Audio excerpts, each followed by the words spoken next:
All right. Well, welcome to session two of our escapist little Wilds arc. Last time on Dungeons and Dragons, our heroes met up in the treehouse sanctum of a mysterious character named Gomelyite. Gomelyite, who appears to be mostly like a satyr, had gathered all the people together that had been abandoned or lost or trapped within the wilds and seemed to be bound together and somehow able to make their way home. They had a chance.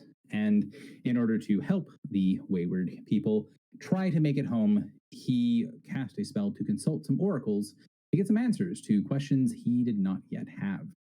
And the first part of the session, we went through and discussed some possibilities. And Gomelyite asked several questions, 4 questions, in fact, of the oracles, asking what was pulling the strings, what was behind all of this. And the answer that he got made him believe that it was possible that the youngest of the Summer Queens was in existence, was around somehow in order to take actions, but it is the answer he most desperately wishes to hear, as supposedly a member of the long defunct and destroyed Summer Court. So he assumed the answer must be hidden, must be changed. The Oracle was being tricked, and then went through some hoops to figure out maybe what was going on otherwise. Found that the way that they were intended to go back was through a place called the Fortress of the Iron Star, a ancient and dilapidated fortress in the Feywilds that is also cordoned away from the rest of the wilds by several different sort of antibody-like features of the plane that is quarantining something that is hostile to the plane and its inhabitants. And then the group decided we are going to go there and asked a couple of more questions, one of which being, what is the greatest of the enemies that would be opposed to the group completing their task? And the answer they got was really scary to our mysterious Gomelyite, but also allowed him to believe that the group was likely on the side of good if something so inherently evil were against them. With that settled, Gomelyite was able to supply the group with some basic supplies, which you guys can find in your handouts. And under Gomelyite's aid for Encounter 1, I will probably make all of these things, like compile them all together into the handout section for you guys to make it a little easier. I just had really low prep time this week from real life nonsense. So gave you access to a simple test, a rule, something that does not always work, but can be a good early tool for determining those that are under the influence of these very evil things. Answering them and having the rule of 3, having them invoke their name. Also allowed you guys a small loot, a magical loot of Vistani Bazook, which will allow you to use the Comrade Suka ritual once per extended rest, as well as a small tree, which has the Solace Bowl spell. So it allows you 1 extended rest that will be 12 hours in the tree and 1 hour outside. After going from there, you guys went to go and adventure, go off and see the world. And the first thing you all encountered was the area directly around the tree itself. That was mostly clear of you all. But once you got to the edge of Gomelyite's territory, the dangers inherent in the wild were present. It was difficult moving forward. And until you all found a safe passageway through some ruins along the edge of an old creek bed, it was slow going. Once you all found that and were able to pursue forward, you made it to the area of the Galaxy Trees. The Galaxy Trees are these enormous trees that are on a thin point in the plain where things seem to be cut or open. This seems to be a place that is a dumping ground in some manner for things being able to come to here but not get away from here. And one of the reasons that you learned this was a little bit of knowledge from other PCs that had been in the wilds for a while, but you were able to commune with and speak with 2 of the spirits. The 2 spirits that are here, on the left is Vishay, and then on the right is Perivatan. And the 2 spirits spoke with you all and bartered with you all for passage through this somewhat dangerous void area in the wilds. After offering up one of the previously awarded things given to one of the characters for their passage through a previous large spirit's realm and leaving everything alone in the protector spirit's realm, the 2 greater spirits allowed you all to pass and answered a few more questions, as well as passing the simple test of having their name invoked 3 times. Whether that means that they're safe or whether that means the test is only a vague test and didn't work in this instance, the party is yet to know. However, once they were able to go a little bit further, the exchange that was made was deemed to be not quite enough. The spirit Paravatan believed that he would be in the debt of the person who had gave him the favor, and thus allowed a little bit of extra help to spiritually sort of plow the road ahead. And that's when we entered the last area before we got to our full interior of this quarantined area, which was this sort of area of massive pieces of driftwood and detritus, things that have washed up physically and metaphysically over the years, and this area of great decay and things that have been destroyed, glowing with this purplish light and purple light coming from the rivers of probably water that are flowing through this area of the wilds. You knew that the fortress was somewhere nearby, and after someone made an excellent check to get to the top of the canopies and see from a distance, you were able to see off in the distance the Fortress of the Iron Star. And the group decided that there were some outposts and outbuildings, but there was a sort of more straightforward route to head directly to the fortress itself, and decided to make it through the debris and make it to the fortress. However, between you and the fortress, at the edge of the field of debris, was a small river, a wide creek, however you would like to look at it. And in that creek, there were things that were broken down, as well as creatures moving about. The crystalline cows did not seem to be natively hostile. However, after one of your members was able to traverse the creek walking across a fallen tree, a creature came up from the beds of the river, lifting its great body out of the water and looking towards you. And you were able to learn that that creature, however, was likely to be hostile, as it started to breathe this poisonous breath out of its mouth and put its horns down to possibly defend its territory. So that is our recap. And I'm going to go ahead, and since we still have one member missing, I'm going to adjust the encounter down to 4 real quick, and then we will go from there. All right. Sounds good. Is there anything that I missed on recap that any of the players believe is very relevant towards our forward progression of the game, and things that must be restated in order for the story forward to make sense? No, I think we're good. No. Yeah, I think that was a pretty thorough recap. Mm-hmm. Rosalind, you had something you were thinking? No, I was just saying no either. Okay. All right, then. Initiative has been rolled. Margot has won with a solid 30 initiative. I'm going to delete our starting boxes real quick. So that is here. And I'm going to put Medro on the other layer so that he is not present here. Margot, you see this creature. The token actually is fairly accurate. The only difference is the Catoplatus has a long neck. It doesn't have this sort of bison-like build that this creature does. Instead, it has a neck that's maybe 4 times as long. It's not a giraffe's neck by any means, but it is definitely a long and extended neck away from the body. Interesting. It is your turn. Do I How do know? we handle knowledge checks since they're free actions?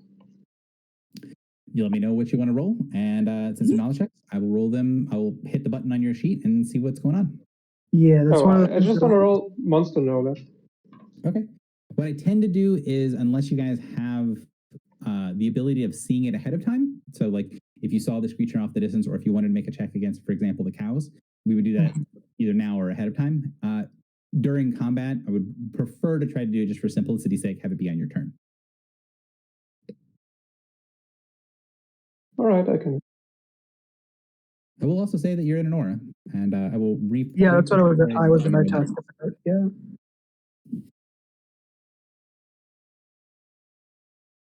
Okay, that's interesting. Yeah, the other thing I was going to ask about is the same thing Valerie asked. I wanted to ask if I could make a knowledge check about the Catoplatus, and what kind of knowledge check that would be. Yeah. See if I've read about or seen any similar creatures and know at least a little bit of what they're capable of.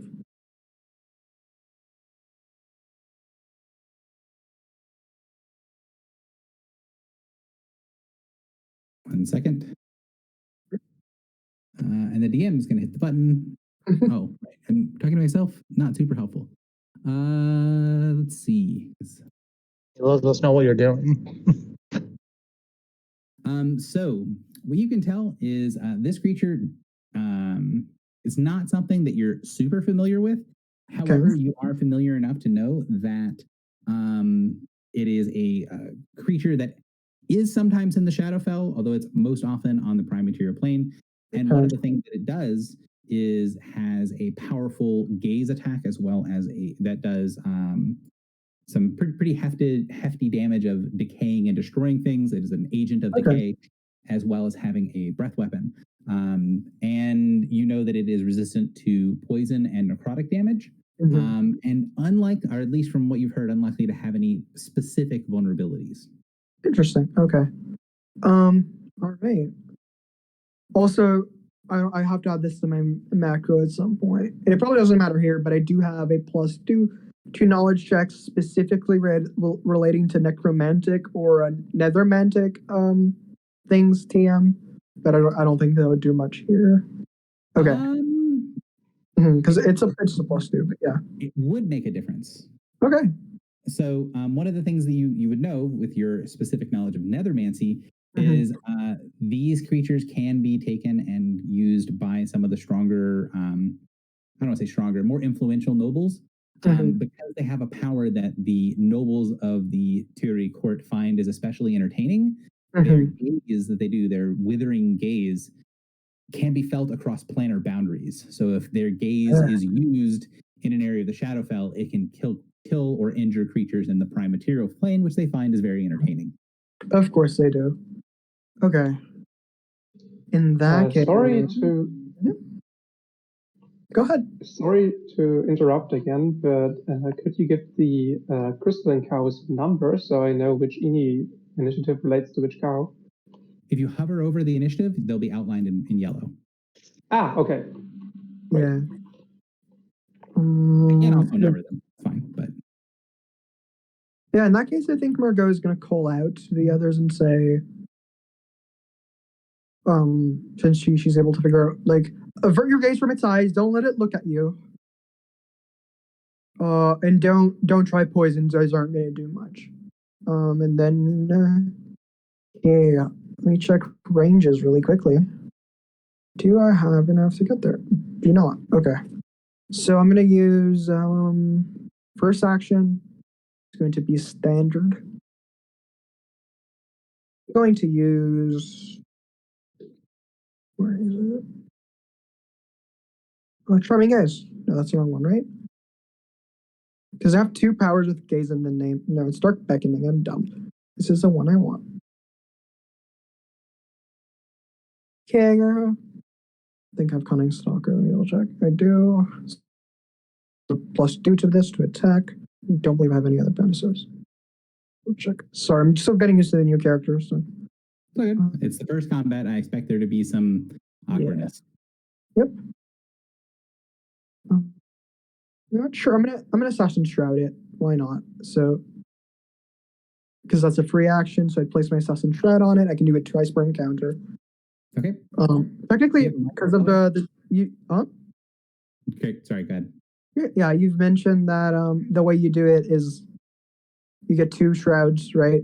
But you don't get to attack. Okay, multiple instances. Cool.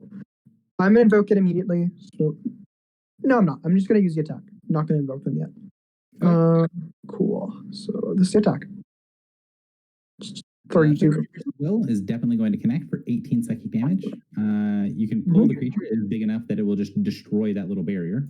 Awesome. They're coming right up here between the 2 defenders. Perfect. Move action. I'm going to use. Where is sorry. Shadowjump. There it is. Could you not pull it adjacent to me, or is that a problem? No, that's fine. Where was it exactly before? Sorry. It's like, yeah. In that case, is this a legal pull? 1 square up is a legal pull. Yes. Cool. Then that's where they're going. Is your marking teleport for flanking? No, that's okay. That is fine, because in that case, I'm still going to use Shadow Jaunt. I'm going to come down here. That way, Bastion can set up a flank if they want during their turn. Okay. So I'll come here. So yeah, I have Journey of Nihiloth, however the hell you pronounce that. I'm gonna use a minor action for Rain of Hammers. Hope that clicked. Did not. Sorry. Rain of Hammers. There we go. That's the one. Yep. And then and with it I'll do just an MBA, which is Vampire Slam. Don't have CA. This time I'll invoke my Shrouds. I'll include the damage here. If it misses, it still does a little bit, but Okay. 28 versus Reflex for 26. Hits for 26. I'll use Essence of Death as well as a free action, or no action, I believe, as part of that. So I take 0 damage because I have resist 5 necrotic, and it takes 6 extra, so it takes 32. So it's going to I think resist that's most of that necrotic necrotic resist. damage. Right, true. Yeah, that's right. So it takes however many, and I get to slide it 1 and then push it, or push it 1 and then slide it 1. I think I'm just gonna guess I'll move it up there so that Rosalind can get that flank pretty easily next turn. Okay. Sounds like a great idea. Like here? Yeah, there, perfect. And Okay. yeah, I consume my shroud. That's all my actions. That's me. End of turn. Rosalind, you're up. Okay, so let's see. 1, 2. I think I can get on the tree without, even through the difficult terrain, without any sort of 1, 2, 3, 4, 5. And That'd be 6 to get there. oh, Unless you want to. in that case, oh yeah, that's right. But anyway, this works too. I'm within range and easy flank setup for Echo or Bastion next turn. Okay. Yeah, Rosalind jumps on the tree, holds up his sword and goes and says, "Don't look at it, huh? All right then." And suddenly a beam of light shoots down from the sky onto it. Okay. And I oath it. Mark is your oath of enmity. Yep. And then, let's see here. Probably just going to get an at will for this first off. And yeah, so just to get the fight going and test out. So let's click that. And it didn't seem to work, so let's try that again. Oh, there we go. And so there's a situational 1 attack bonus because 1 ally is adjacent to it. No, wait, That's not damage. attack bonus, damage bonus. Yeah, that's what I meant. Mhm. That's So fine. no attack if at the end of bonus. the day some of the modifiers are wrong, it's easy to adjust after you hit the button. Yeah. Sometimes it doesn't matter. Sometimes it's 18 AC, which doesn't connect regardless. Does 19 connect?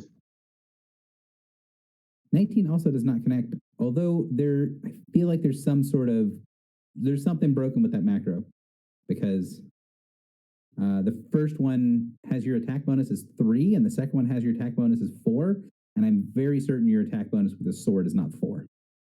I'm sure that's the dice roll. Well, if you're using overwhelming strike, you bare minimum have a weapon and expertise and your stat.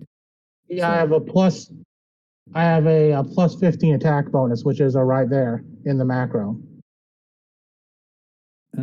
Oh, you rolled a 3 and the 15 is a different thing, and you rolled 3 and a 4. All right, sorry. I thought on those you rolled a 15. I see it now. Wow, I can't believe the first thing as Avenger. Well, whatever. I don't want to use my accuracy boosters for. So she does manage to mostly catch the creature's attention. It looks like. Okay. Anything else? No, I've used all my actions. All right. Echo, it is your turn. You are up. Right, I draw a sleep grenade, throw it at the crystalline cows, and then hold on, let me just do that first.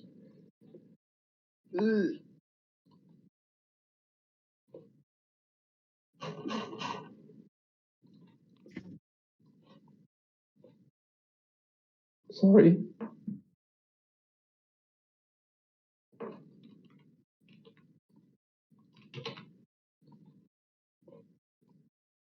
I should have charged. I could have just charged. I will put it here. What's the area burst? 2? I don't know. Area burst 3. So it is that. It's our box. I was gonna put it here, but it is no difference. Yeah. Well, But you it's hit 3 these. cows, you can't hit 4 is the important part. So you're hitting these 3 cows. Yes. Let's see our will of our cows here. It's probably not the best. It is, in point of fact, 3 hits. All right. Slowed save ends, slowed save ends, and slowed save ends. All right. Anything else from Echo? Yes, and I will activate a syllable of grace.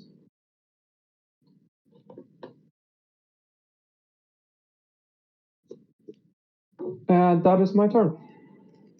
All right. Our cow number 2 is slowed. Is upset that he is slowed. Can't do a whole hell of a lot while slowed, I believe. Let me double check some things. Pretty sure he's just slowed and sad. Yeah. Say good use. He's going to come towards whatever this effect is that's bothering him and then attempt to succeed a saving throw. We'll see how that pans out for him. He waddles up out of the water, looking angry around, mooing with ill intent, and then passes out. It is unconscious save ends. Okay. Do I have unconsciousness as a... If these are the guild ones, I don't think so. That's one of the few conditions they don't have a specific marker for. Yeah, these are the good ones with minor changes, but I don't think I have... I Got it. don't know if I have helpless, which is... These aren't the default. I am not used to these. Well, you can just pick whatever you want and say that means unconscious. Well, if you hover over them, it says what they are. Yeah. Oh. So Or I'm going specific conditions. to use a vulnerable radiant. I'm going to make a note that I really don't want to put helpless and unconscious token markers, because I feel like that's come up a lot and I just keep forgetting about it when it's time to do it. All right, so he is no longer slowed. He passes out on the riverbed, and cow number 4, who is significantly further away but has seen his fellow cows being bothered by things. Let's see. Is going to move up and is then going to charge across. So he's going to charge to there with incredible moving prowess.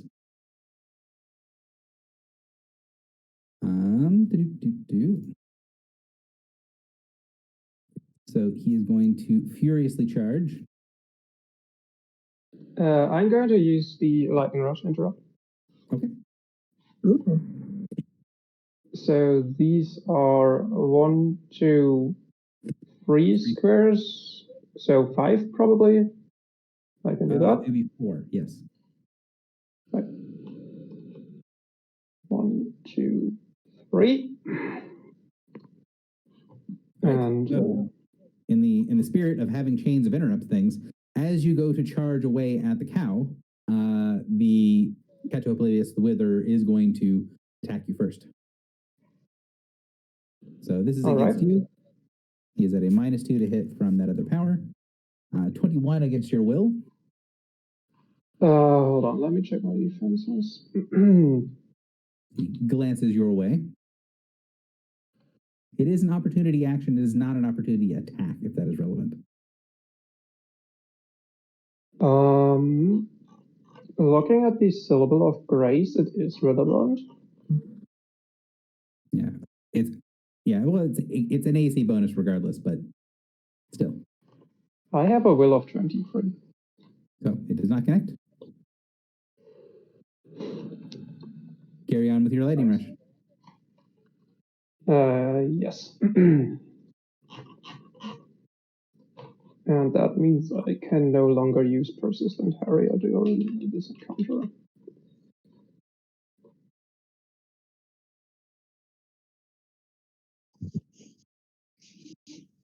I do not have a situational attack bonus, I believe. Do not think so either. Hold on. Where did I start? It was here, right? Yes. Right. 1, 2. One, you're here actually. 1, Yeah. 2, 3, 4, 5. Right, so I could only get into a flanking position if I take an opportunity attack from the cow, or even No. even that not. Yeah, it's the difficult terrain is going to make it too. My speed is 8, so 1, 2, 3, 4, 5, 6, 7, 8. You need a speed of 9 to get there. annoying. Okay. Okay. So no situational attack bonus, no situational damage bonus. And right. that is 18 versus AC. 18 versus AC. I do not believe it connects, but let me double check. Oops. Need to select the monster. 18 AC actually does connect, so that attack will be redirected to you. So that's 15 points of damage. It looks like damage flavored damage. If it is, let me know. And then the triggering attack is going to be a 26 AC versus Echo. 26 AC versus. That hits, I believe. All right. So a total of 17 damage because you were not prone. And he will knock you back 2 squares. So, actually, let's go there because he's not going to knock you into the fence is not super helpful. All right. All right. That is it for my cow. Bastion, it is your turn. Yeah. I'm going to. It was 17 damage, right? It was 17 damage, correct? I'm gonna move down here. Taking opportunity attack, I guess, if he has that.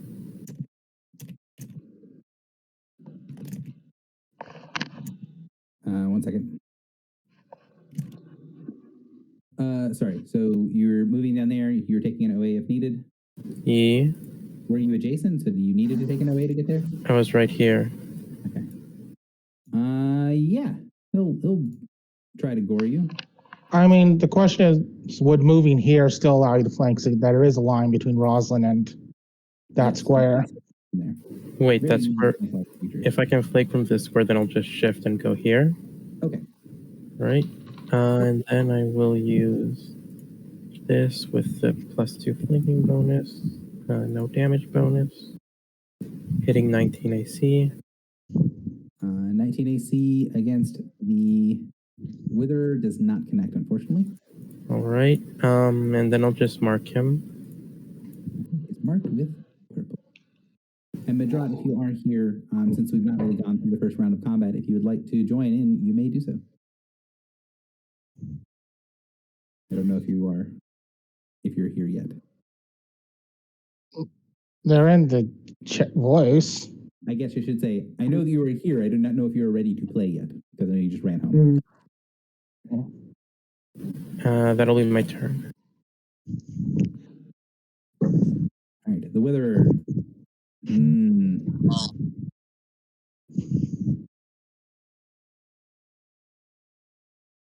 One. Yeah. He'll choose to take an OA from Bastion and Roslyn. All right. Sure. Do I get flanking bonus on that? Yes, because he is provoking when he leaves this. He leaves the square where he's still flanking. 26 AC does connect for 17. And he's also slowed. Now it is Rosalind's turn as it tries to move. So situational attack bonus, a +2. And then a situational damage bonus +1. 31 definitely connects. So total of 32 damage from attempting to move. That wasn't fun. Okay. Sadly, I don't think. You know what? Actually, she's going. Yeah, unfortunately, I just realized I can't use the shift property to screw over his attempt to move a bit. But she is going to just shift here. Not going to choose to move the creature, so that way, when Bastion's turn up, he can easier get a flank. It's all right. So I don't know where Tosh went. He left. 1 second.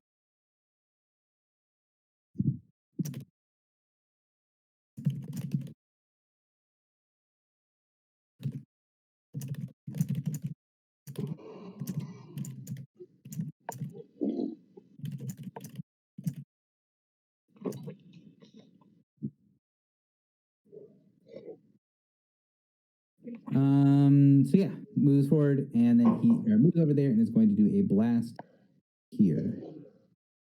I believe.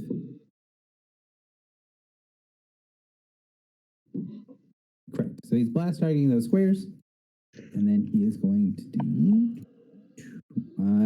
He's missing a -2 to hit on one target, and then no damage mod. So that's 24. So this is all bursts and blast attacks are always written in book order. So that means Bastion is first, then Echo, then Margot. So it's going to be 24 versus Bastion's will, a 20, or sorry, not will, fortitude. 24 fortitude against Bastion, a 20 fortitude against Echo, and a 25 fortitude against Margot. That will hit. That'll hit me too. All right, and if you are hit, there's 11 points of poison damage and 5 save-ins poison. You have that kind of green vial. If you hover over it and hit 5, that'll show that you have ongoing 5 poison save-ins. It doesn't hit me. Cool. Someone could do that for me. I'd appreciate it since I can't scroll for some reason on the. Thank you, whoever. Yeah, I appreciate it. Do you want to do anything else? I don't know. I don't think so. Yeah, he's kind of good with how that planned out. I'm going to keep the combat adjusted to 4 because Batrat left and is not responding to messages. So if someone wants to reach out to him, it's a little hard for me to do while DMing. I can change things, but I kind of need to know if they're going to be here for session or not. Yeah. All right, our second slowed cow, who is totally not going to pass out. He's not going to do it. He has the fortitude. He has the ability. He has the passion of movement of a cow. 1, 2, 3, 4, going into the river and saving throws all around. And he is not unconscious, nor is he slowed. No. Ducks his head into the water, splashes around a little bit. So those of you guys that have been in the water, Margot and Echo, the water is slightly acidic. Not enough that it's going to hurt you, so there's no like hit point damage from it, but it is going to be damage to your clothing and equipment over any sort of lengthy period of time. But it's going to be very upset at that. But he's not going to say anything. Luckily, each round is 6 seconds.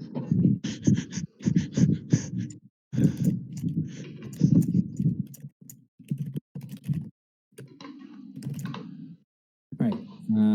So this one down here is slowed and is sad about his prospects to be able to do anything. He's going to double move onto this tiny little island over here that is definitely not big enough for him. And he's going to follow the lead of the other cow and assume that he can just, shake off this nonsense and not fail his save.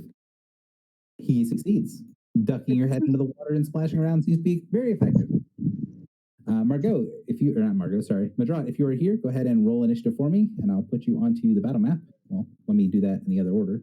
So let me put you onto the battle map, and now roll initiative for me, please. And then I'm probably just going, actually, it'd be easier to do it this way. I'm going to just It's loading. add you. They put them at the bottom. Or like Yeah, after the, yeah. Because there's only, the last guy just went, so.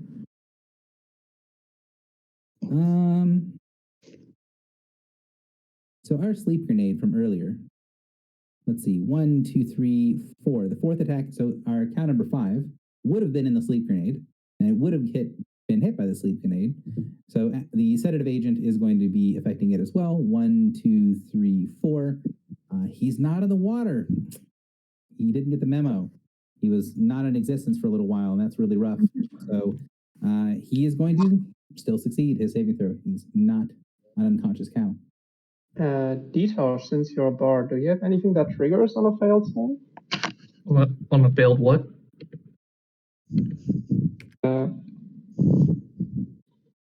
When an enemy makes a successful saving throw, I think there's a bard ability that triggers from that point.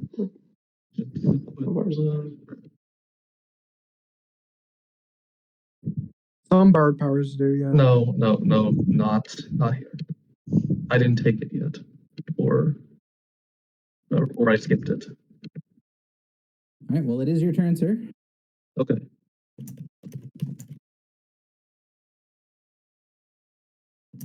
Okay.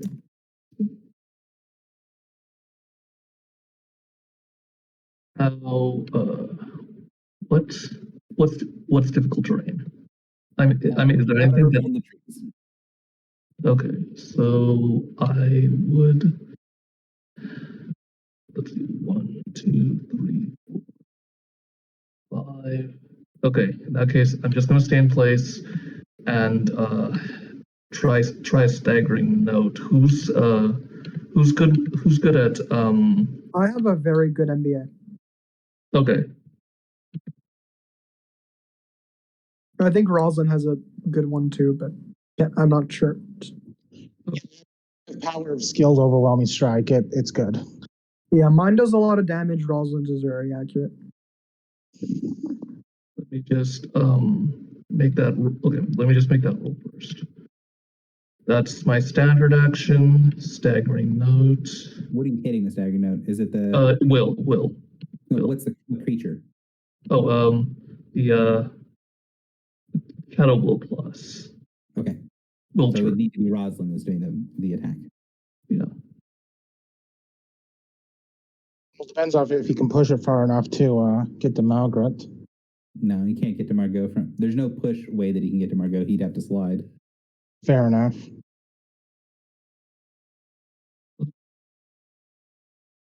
Did I do it? So this is not a legal push is the issue. They're all 6 squares away. Oh, darn. I didn't realize that. Yep. Can't seem to see me. Hold on. Oh, there we go. Jeez. Okay. No situational attack bonus. It's not. Combat advantage attack bonus, not right now.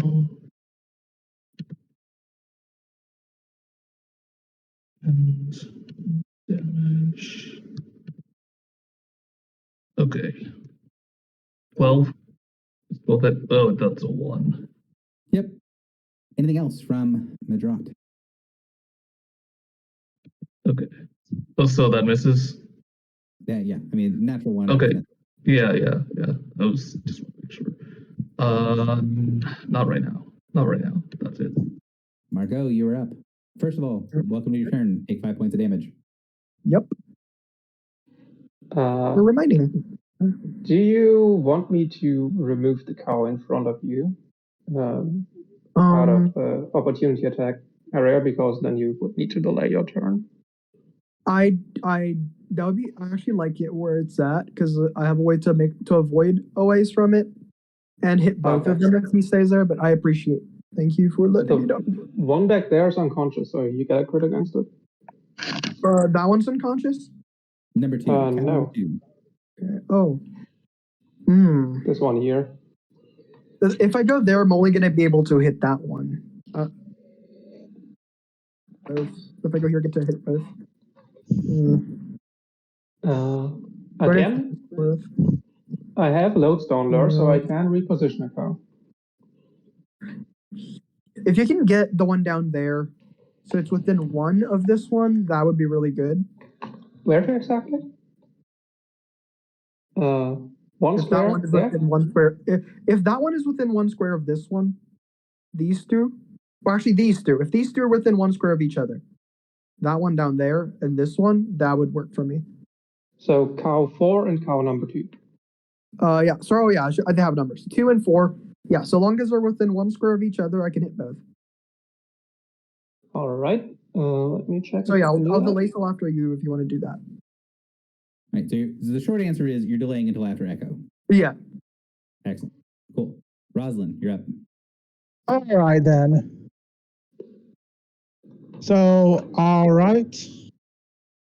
So, yeah, Rosalind is seeing this big creature and knows that it's time to deal with this quickly. It's ready to bear down at her. And she isn't going to, she's going to make it not happy for the next 2 turns. So, it is going to, here it is. As she suddenly flashes lights. And so it is now vulnerable 5 radiant. All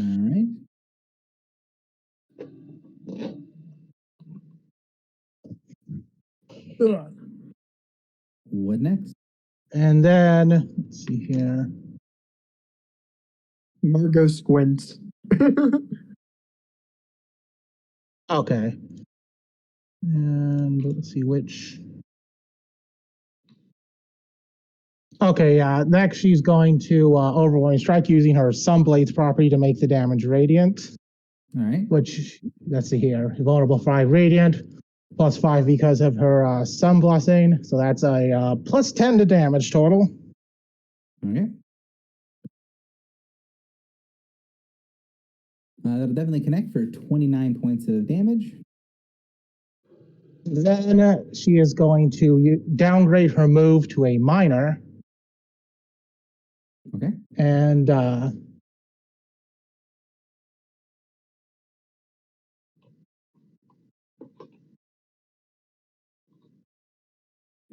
so hey, Flurriet.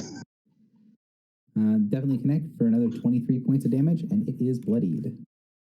Okay, so yeah, she just like suddenly erupts some light and slashes it doesn't, and just omni slashes it. And that's her turn. So as the Wilter is bloodied, it lets out this gurgling, poisonous bleat and a complaint, and you see a mound rising further down the river. Oh boy. It's its wife. Quick question about immediate actions, which are once per round. Does that mean I can do them once between each of my turns, or once since the beginning of the round? So there is nothing in the game that really tracks the round number. Basically, the way immediates work is when you start your turn, your immediate refreshes. So, for example, right, so I don't have it yet. Yeah.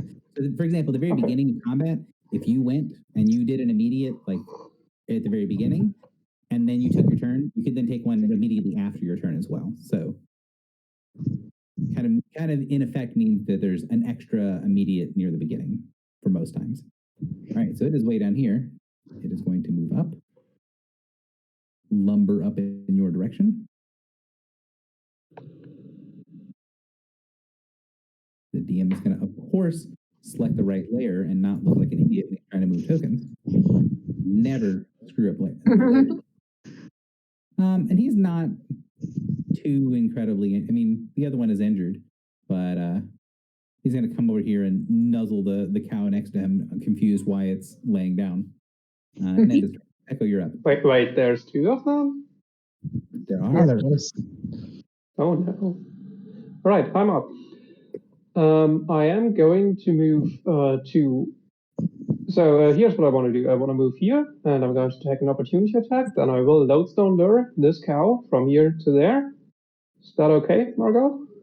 Yeah, that works for me. Okay, so you can take 2 OAs. 2. Yes. From Moving which the one do I Wither get? as well, I think, Wither. right? Yes. It has threatening reach 3. No, it has a close burst 10 opportunity action when you move away. Ah, okay. Yeah. So 5 points of necrotic damage, and it immobilizes you when you attempt to leave to go further away from it. So let's see. We've got here is 3, here is 4. So when you move into this square, it is going to immobilize you. Okay, that complicates matters. I'm pretty sure that a 40 hits. And 5 damage. Let me do that.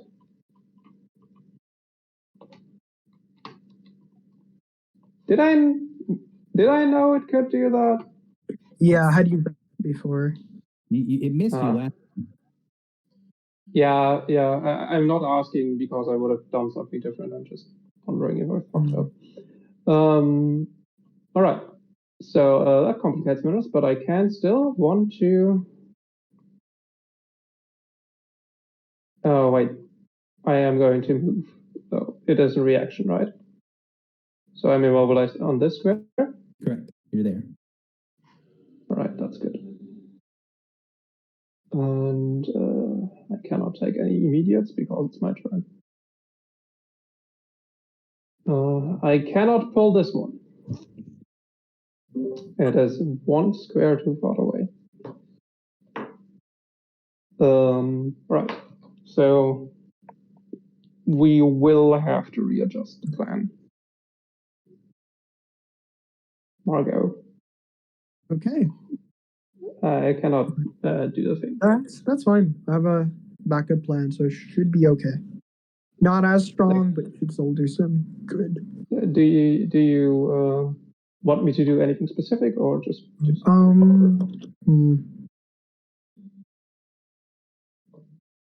So long as these two are next to each other, I think that'd be fine. Because I can hear both of them. So yeah, we're not next, like literally adjacent, but like at most 1 square distance, right? Yeah. But yeah, anything you think would be good should be fine, as long as these two are close enough. By these two I mean 1 and 4. by the way, wasn't the wheelchair marked by Bastion? The Wilter was marked by Bastion, so that would violate mark, so it'd be a 28 will. Right, and they do get an immediate reaction. Yeah. Right. Do you want to do something, Bastion? Oh. The Wilter? Oh, I can use it on that? Sure, I'll do that. Let me find it. I think it's this one. Nature's Wrath or Warden's Grasp. Yes. Would you like to move him? Yes. Ooh, that's fun. That is really fun. If you can get them closer to me, I'd appreciate that. Let me see. I can slide the target 1 square, so you want me to slide it like down right That there? is perfect. Thank you. All right. That's where it will go. Where is? Right.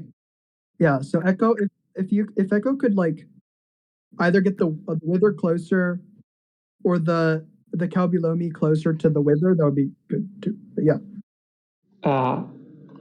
if you have I anything, could get. if you don't, that's fine. But yeah. All right, it depends kind of on the DM's interpretation of Lodestone Lure because it says I have to pull the target. And pulling the target is not a requirement for the power, so I can use even though I can't pull it adjacent to me, actually. Let's see. Melee 2. You must pull the target 1 square until the enemy return. Target can only move of course adjacent to you. I would augment the one end if wanted. You must pull the target 4 squares. Yeah, it's still, it must be in a square adjacent to you. Yes, but it can't. Right, so you wouldn't be able to use that power. So if there's All a right. you cannot do, then you cannot do it. All right, that might lead to some time travel shenanigans down the road, but it's fine. I can, however, I cannot move.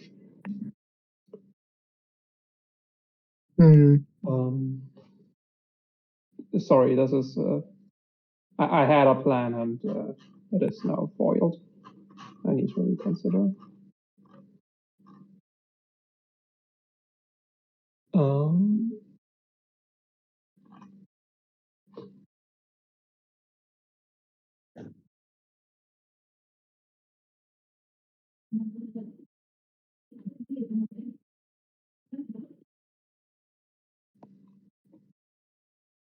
Actually, Margot, I cannot pull the bit out, but if you could actually take your turn before me, and then I can pull the Wilter adjacent to me. And you've already taken an action on your turn, so he won't be able to take his full turn, or you won't be able to take your full turn. Oh yeah, I read it in action. Damn it.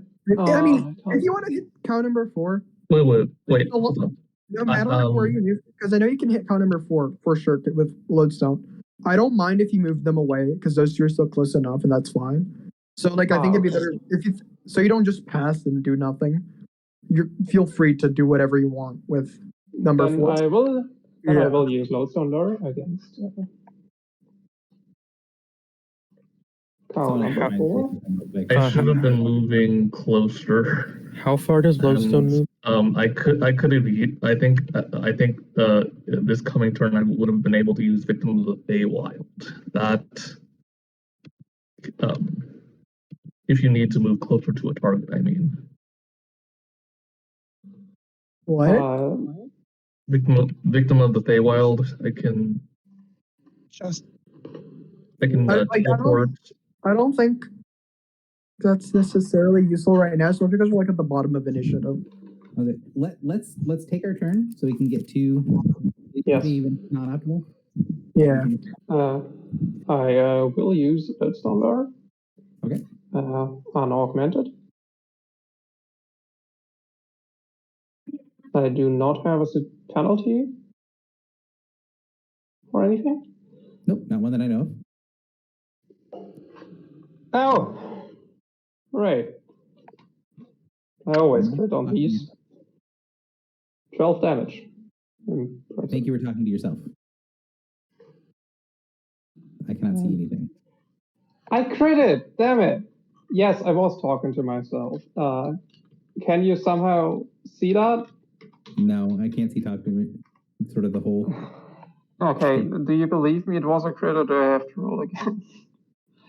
I don't mind saying that it was a crit if you say it was a crit. I do want you to roll the power so I can see it. Okay.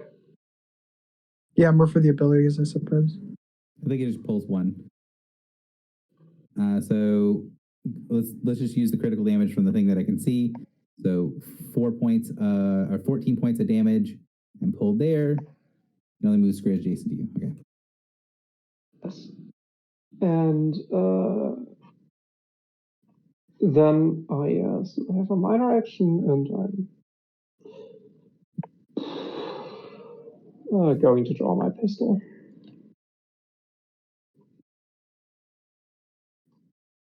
And that's my turn. All right. Make your saving throw, please, and that is against both the vulnerable and the immobilized. And Margot, it is your turn. So I'm gonna wait for the saves and then Okay, not good. I think you get 2 saves, 1 for each, right? Nope, it's oh wait, no, there's one thing. Never mind. Yeah, you don't have the poison thingy. Cool.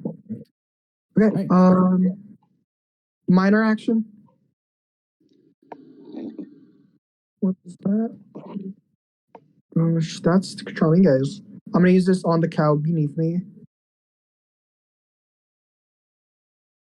You try to engage the cow beneath you. Wait.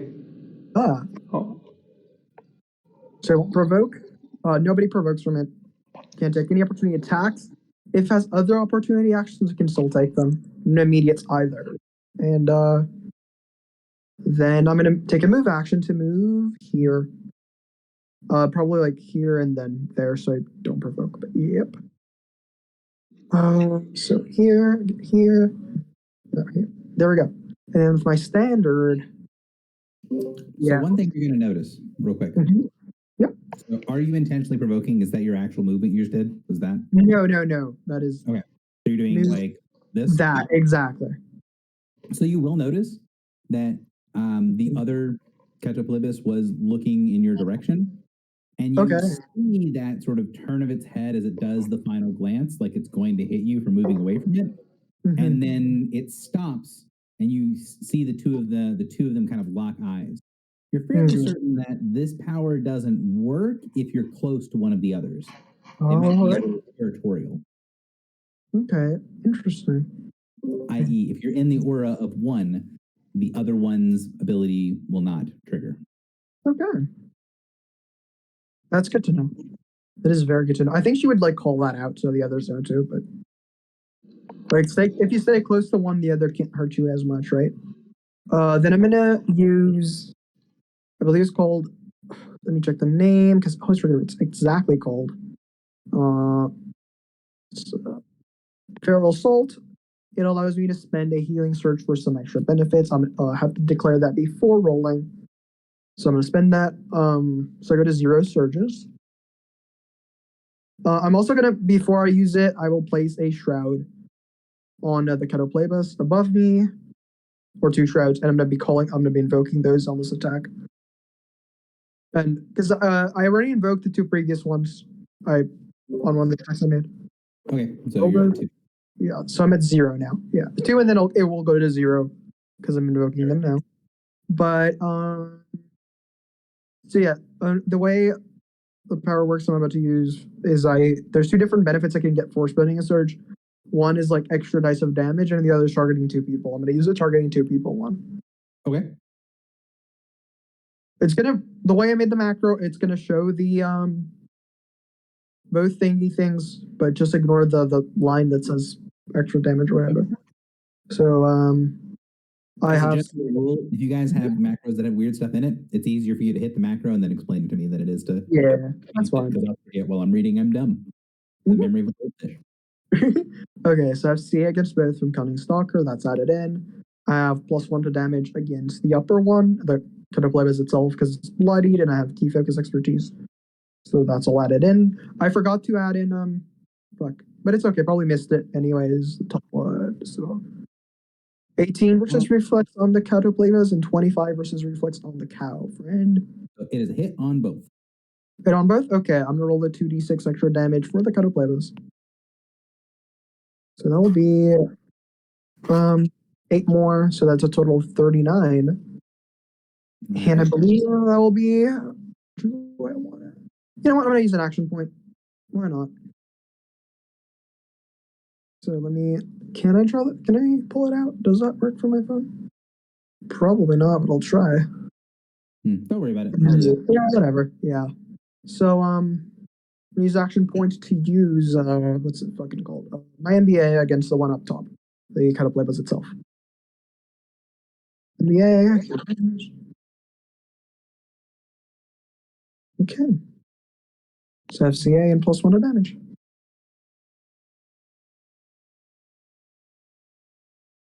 Reflex also connects for 28 points of damage. And I'm going to use Blood Drinker. I have to use a spring counter, so that's why I'm up. For 1 extra damage, and I regain a surge, and then I'll end turn. I also have to roll a save against the poison, and I am no longer insubstantial. The creature is the creature I'm sorry. Water thrashing around, looks severely injured. Go ahead, Echo, sorry. I just saw the vampire slammed. I was wondering about the push, but oh yeah, true. It doesn't, yeah, I'm not pushing it closer to Rosalind. Sorry.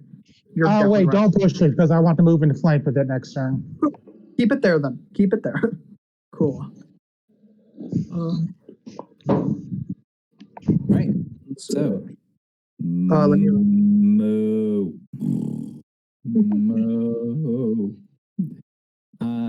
Count number 4. I am offended. Actually, Merodot would have its turn. He rolled a 20, but it hasn't been put in the initiative tracker yet. I know. I put him at the end of initiative so they don't have to do any time travel for him being late. Okay, fair enough.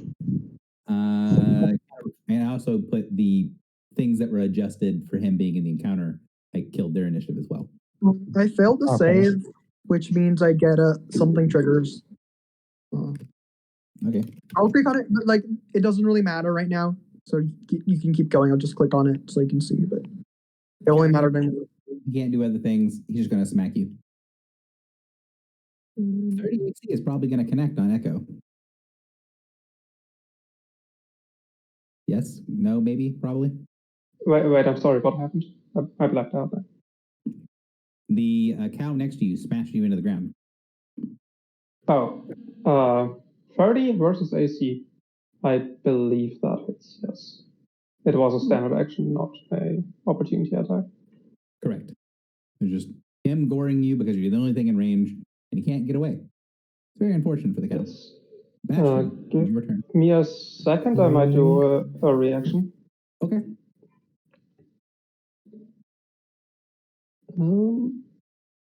Wait, do I go or is someone else going? It is burst free. Nope, I'll pass on the reaction. All right. I will try my font of life saving throw against the poison. There should be an additional +2 because Warforged get bonus versus poison. So 14. You only need a 10. So. Yeah, so no longer poison. Nice. And then I will move down here. I guess I might provoke. Could you hit the button for me, please? Could you hit Control Z for me and put it back where you were? What? Control what? Control Z. It just put your token back where you were at the start of the move. So you were here? It's not doing anything, but yeah, that's where I was. All right, so 1, 2, 3, 4. It kind of depends. If that's where you want to go, you can get like here does not provoke from anything. If that's what you want to do. Can I do that with difficult terrain? You would need a movement speed of 6. Do you have a movement speed of 6? Yes. Wouldn't that take 7? 1, 2, because you can jump into the water. So 1, 2. Oh. This is the first square is not difficult terrain. Okay. Okay, then yeah, that's what I'm gonna do. Okay. All right. And then I will use Grasping Winds on the Crystalline Cow. The cow would normally get an OA, but it's not allowed right now.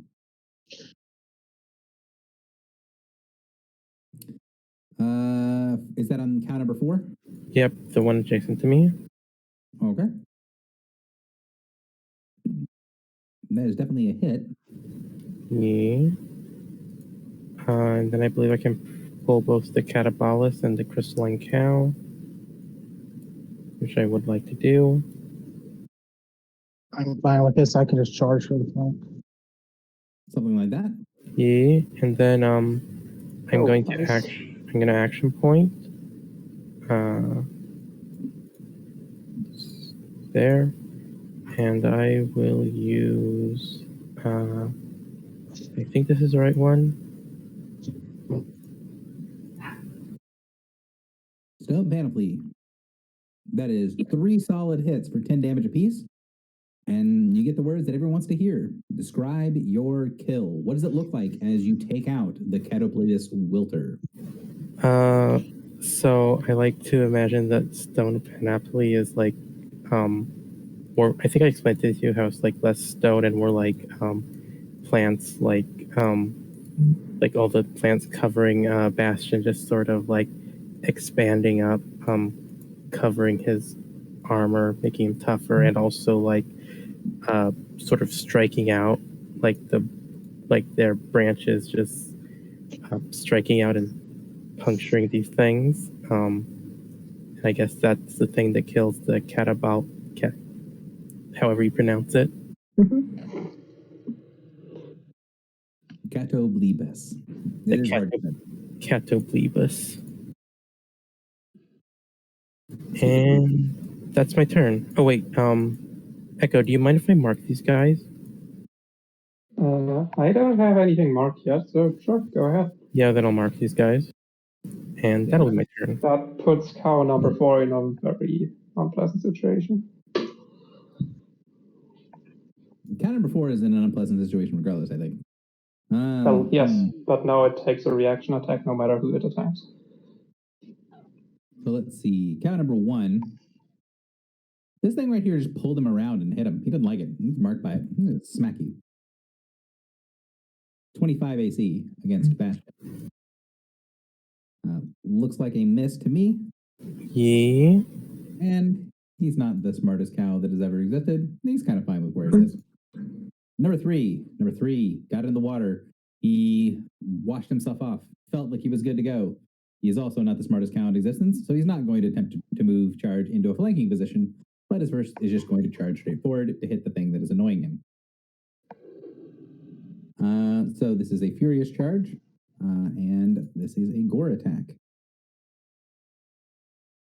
22 AC is a horrible miss, as the cow is thundering through the water, splashing up everything, making it very easy to avoid. And our cow number 5, back here in the back, chilling, doing his own thing, looks up and sees that it's nearly impossible to charge things, but nearly impossible is not actually impossible, and charges. It is a ferocious charge, and so it is going to be able to do yay as it comes to and smashes its head into Margot, tossing her into the middle of the waterway. Geez, okay. Yeah, that's a big hit. 23 damage, yeah. Think I'm blooded. People check. Or nearly so, at least. Well, yeah, I'm bloodied. 1 second, please.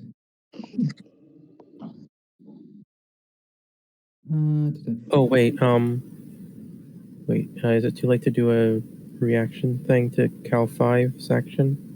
It depends on what it is. It was, If it's the best worst power, then it is too late. Guardians. Counter. What? Is it Guardians counter? It's Guardians Pounce. Oh, okay. What's Guardians Pounce? It That is, one, I think, right? trigger immediate reaction. An enemy enters a square adjacent to an ally within 3 squares of you on its turn. 1 second for me, please. So you're not going to be able to get to it. So it's not going to do anything. Okay. Never mind then. Yeah. That you're slowed in difficult terrain, which is the actual issue. Wait, what slowed me? You. Oh, your speed is set to 2. Oh, yeah. All right, Badrat, you're up. Okay. I need to catch up. I should have been moving, but I'm just gonna like try and wade in while continuing to shoot my staggering note. Now, is this okay? Is this okay? Is this all right? One, shoot, 1, 2, 3, 4, 5. Looks good to me. Okay. Wait, is the path there difficult terrain? The path is not difficult terrain. That's path. I thought it was more water. Okay. So you have 1 more square of movement. The black is the blackish blue part is water, right? Or So the purple part is the water. The blackish blue part is stone path. Okay. So and the purple that is not. The purple like earth. The dirt sort of stuff. That's not difficult terrain either. Let me explain. So this part in the middle here, so where I'm gesturing, this is the water. Okay. So this is difficult terrain. It's not difficult terrain to enter on the first square because you can basically jump into the water. But once you're in the water, it is difficult terrain. Okay. Everything that's not this part in the middle isn't water. The water is this brilliant blue-purple color. Okay. Everything else is land. And the only other parts of difficult terrain on the map are the trees, which is this down tree and then the trees on the far side. Okay. Right, then I got one more. Then I'm going to take one more. My speed is 5. Okay, Okay. Okay. Can you grant me a save? Sorry? I asked whether you can grant me a save. I'm sorry, I didn't catch that. I asked whether you can grant me a save. Okay. Let me check the rules for majestic word.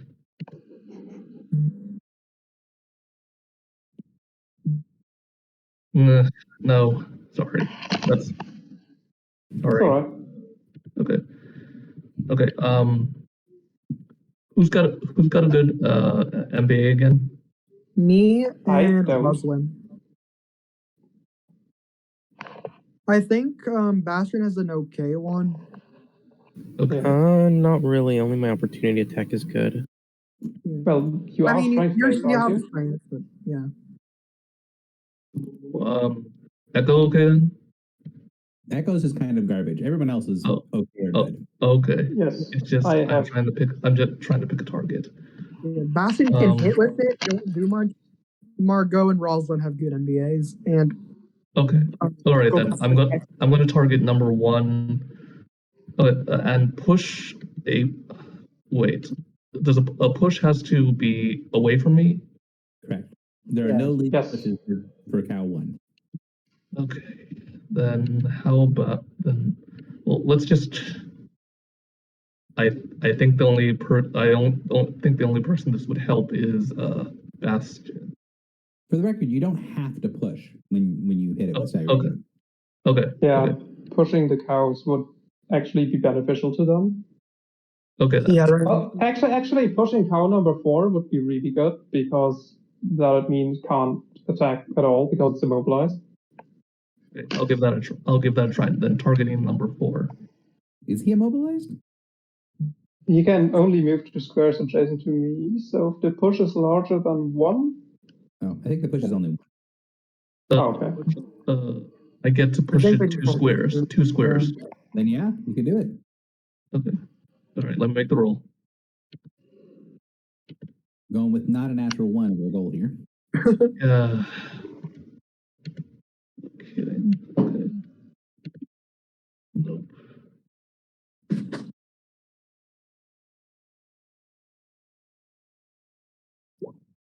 Okay, 27 versus 27 does work. Okay. Not only does it work, when the note strikes against the creature, you see it reverberate through the creature's body, and it shimmers a little bit. You see cracks start to form in the body. It is vulnerable to thunder damage. So I did 4 plus how much? 5. Okay, 9 total. Should I just push it down 2? Yeah. Yeah. Okay. Down 2 squares. But Bastion gets their attack first. Do I make a melee basic attack? Mm-hmm.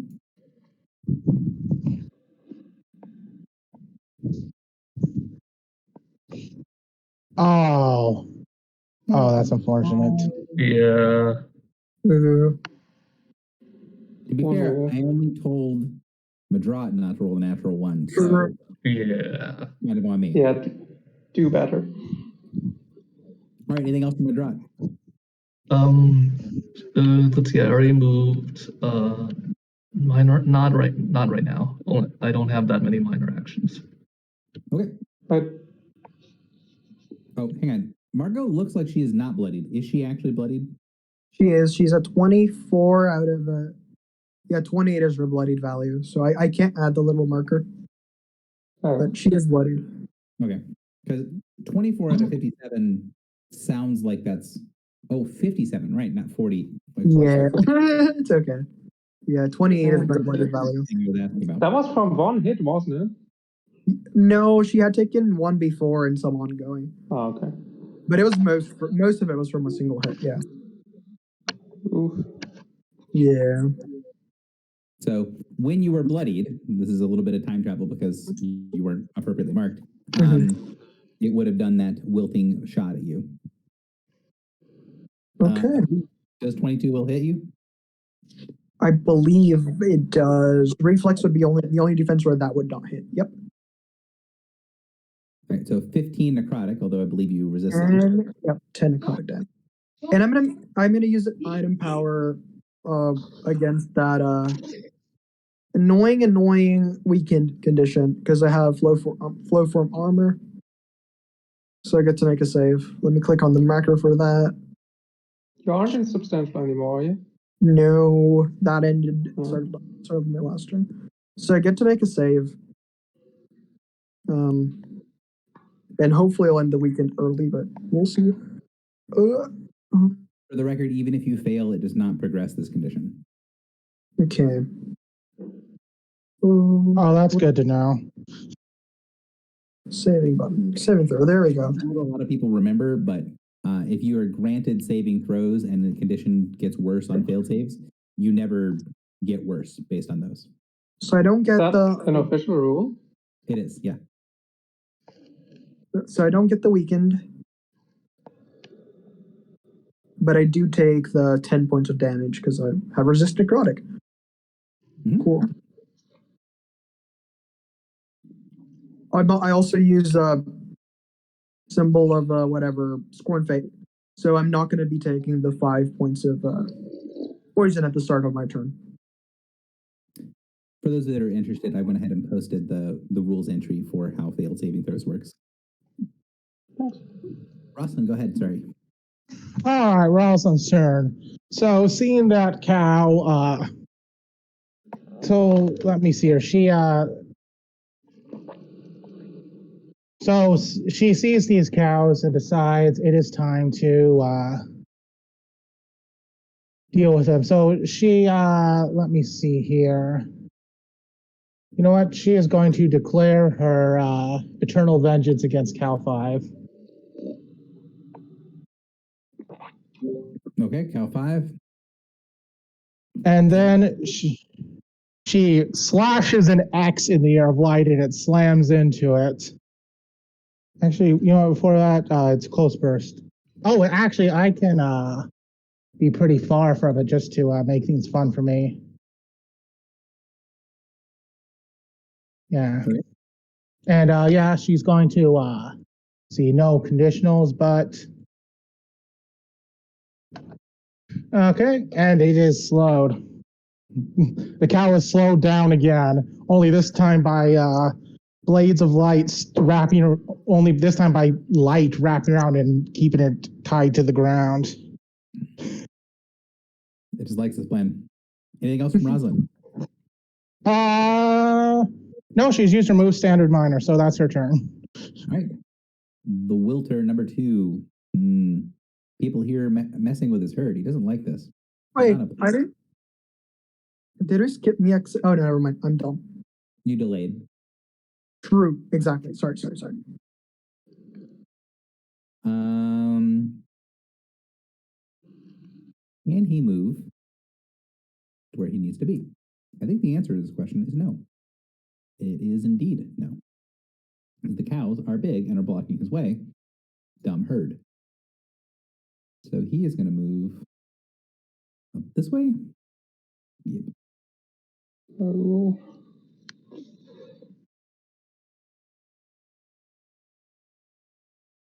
One, two, three. Yeah.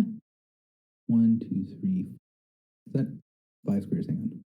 1, 2, 3, 4, 5. It is 5 squares. I believe the answer to this equation is going to be 1, 2, 3, 4, 5. 2, 3, 4, 5. That red box. Ooh, okay. Ouch. And breathes a heavy breath of poison over the area. It does not have any bonuses or penalties. Rosalind, that is 19 versus your fortitude. Margot, that is a whopping 28 versus yours. And Bastion, that is 23 versus your fortitude. That's 2 HP. If it's equal, it hits, right? Correct. That hits then.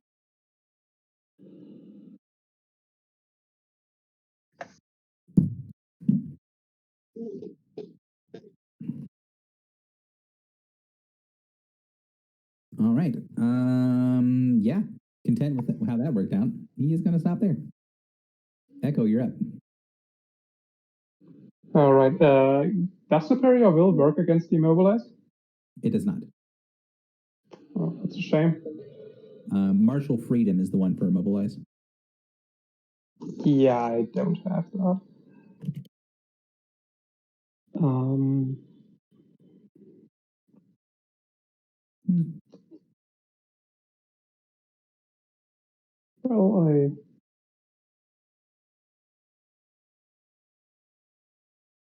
Oh, and at the end of my turn, cow number 4 is no longer going to be immobilized anymore. Yeah, I think I'll just use Lodestone Lure against 1, 5, or 4. Actually, I'll use it against 5. If that's all right. Okay. By everyone? Okay. Yeah. So I am going to 1, 2, 3, 4, 5. Perfect. And I'm going to pull it to this.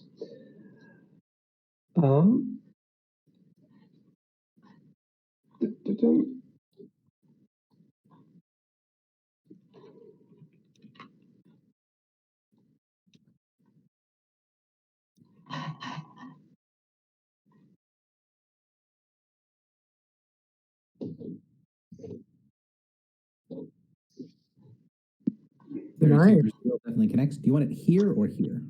Preference. I personally don't care. That's up to Bastion. I like it close to me. Okay. All right. 6 points of damage. It is unable to move away. All right, then I'm going to use an action point. Okay. Do I just put it there, or is that okay? You delete it, yeah. You put it Remove on the card. board. You drag it onto the board, and then usually I delete it. Make it I easier. delete it. I delete it because it's easy for me to remember. Okay, it's expression action point. Yeah. So I used an action point, and I am going to shoot the cows number 1, 5, and 4 with my pistol.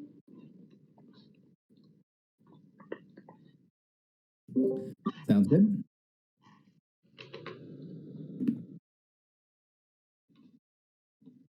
It's a blast 5. Last 3. That's 3. 3. Okay. But that does hit, I believe.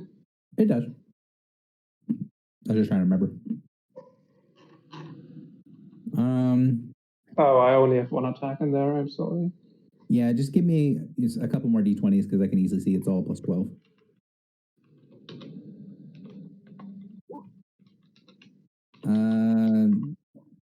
Oof. Okay. So we got hit on cow 1, hit on cow 5, and a miss on cow 4. Right.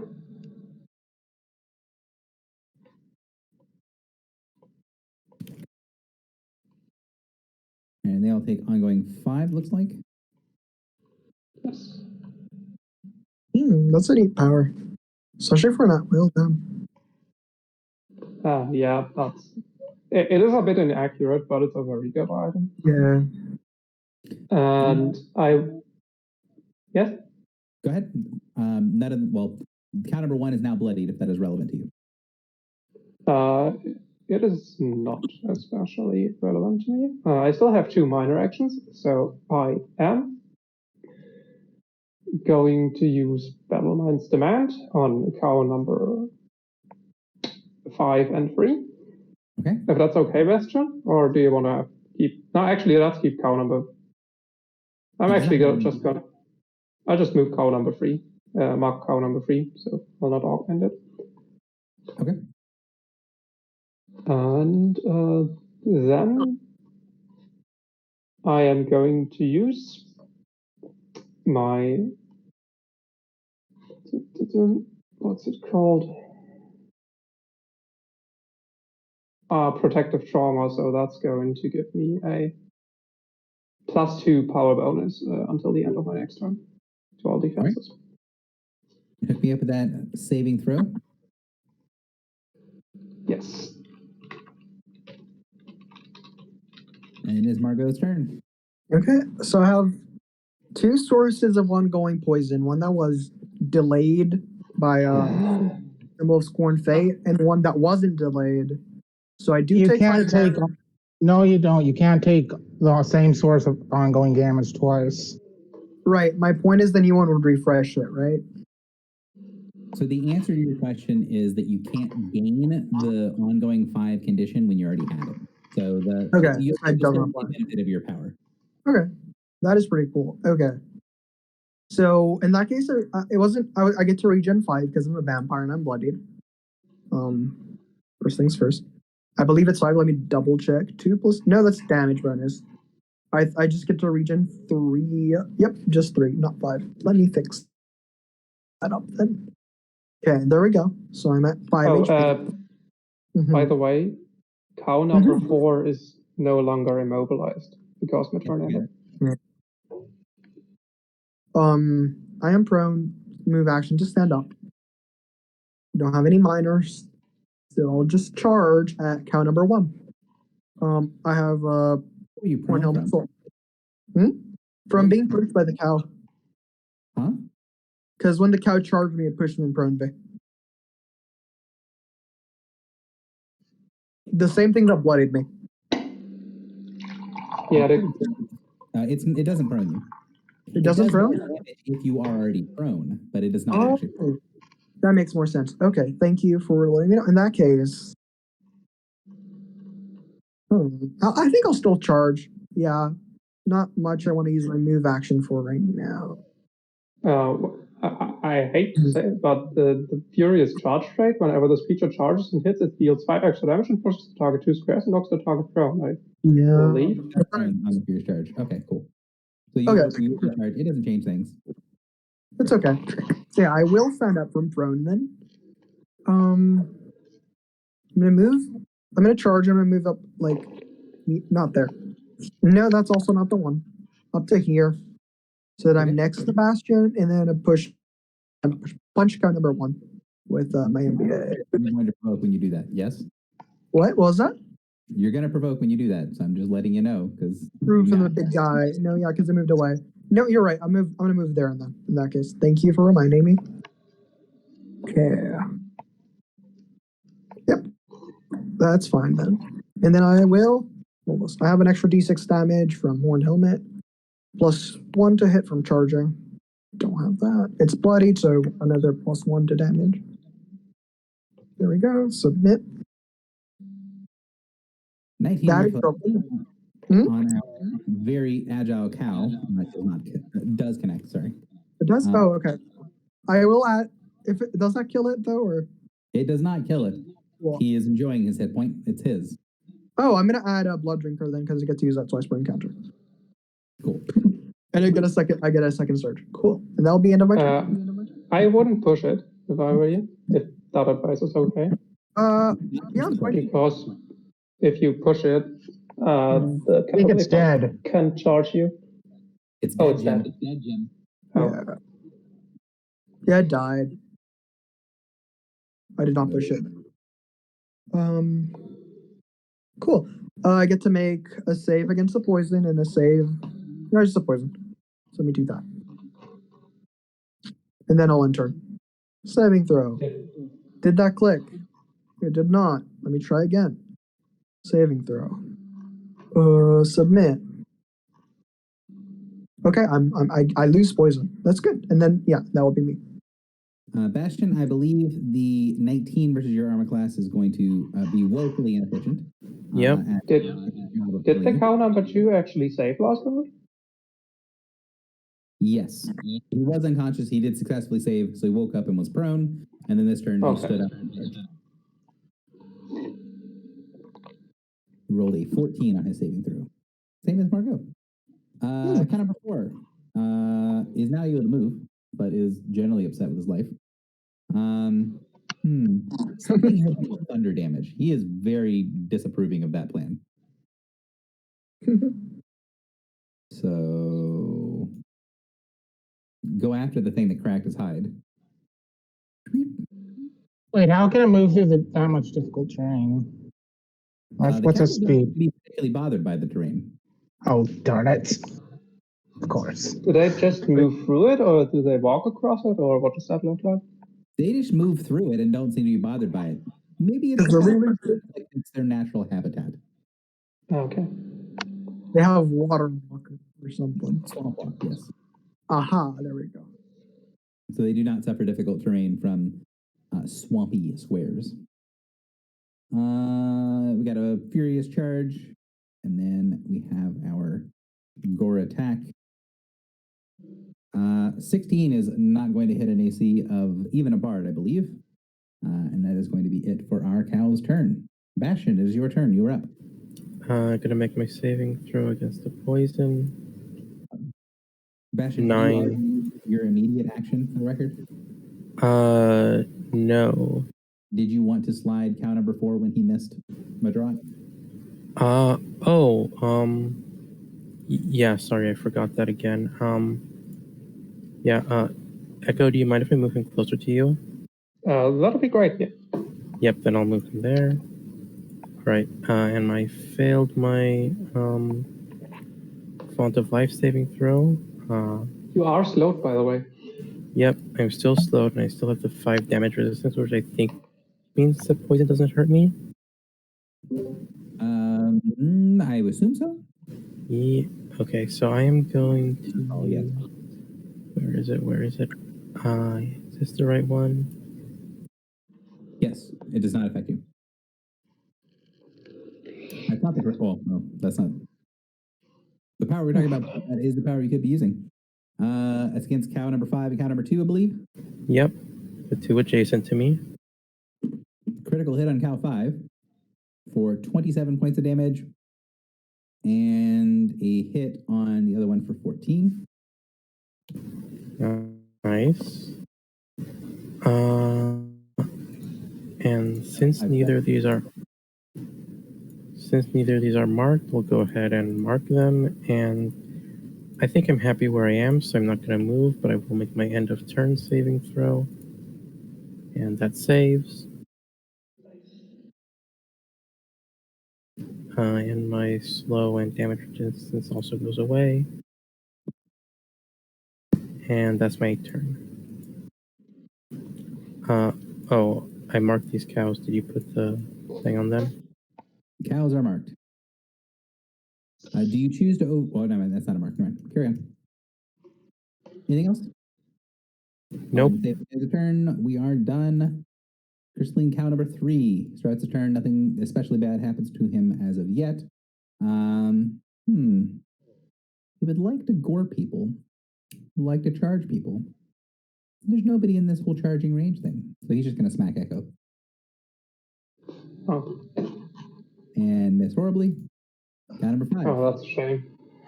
Cow number 5 takes its turn being in pain and takes 5 points of damage. Is slowed and shenanigans, so it is going to try to gore you and then shift away because it does not like being injured. Who is it Or goring? you? You being Bastion, sorry. And it is joining its fellow cow number 3 in... I am going to use Lightning Rush. Okay. I cannot move, but I am already adjacent. Yep. That's my bad for not announcing who is attacking before I rolled. I mean, it was going to attack me either way. I hope. Yeah, but the way Lightning Rush works, you have to announce it when I target. So I need to remember that we have someone Lightning Rushing to announce targets. Yeah, that's good. Right, I'm going to augment to it. I am not flanking, am I? Right. No.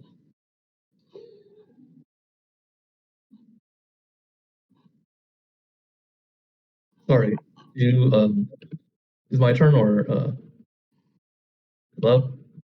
It is your turn. Go ahead. Sorry. Okay. Wait, Bastion gets a reaction to punish the cow for attacking me. Okay, go ahead. Yes, Go. Bastion. Wait, was Go the ahead, cow go ahead. attacking me? So the cow attacked you. Lightning Rush hit the cow. The cow's attack was redirected to Echo.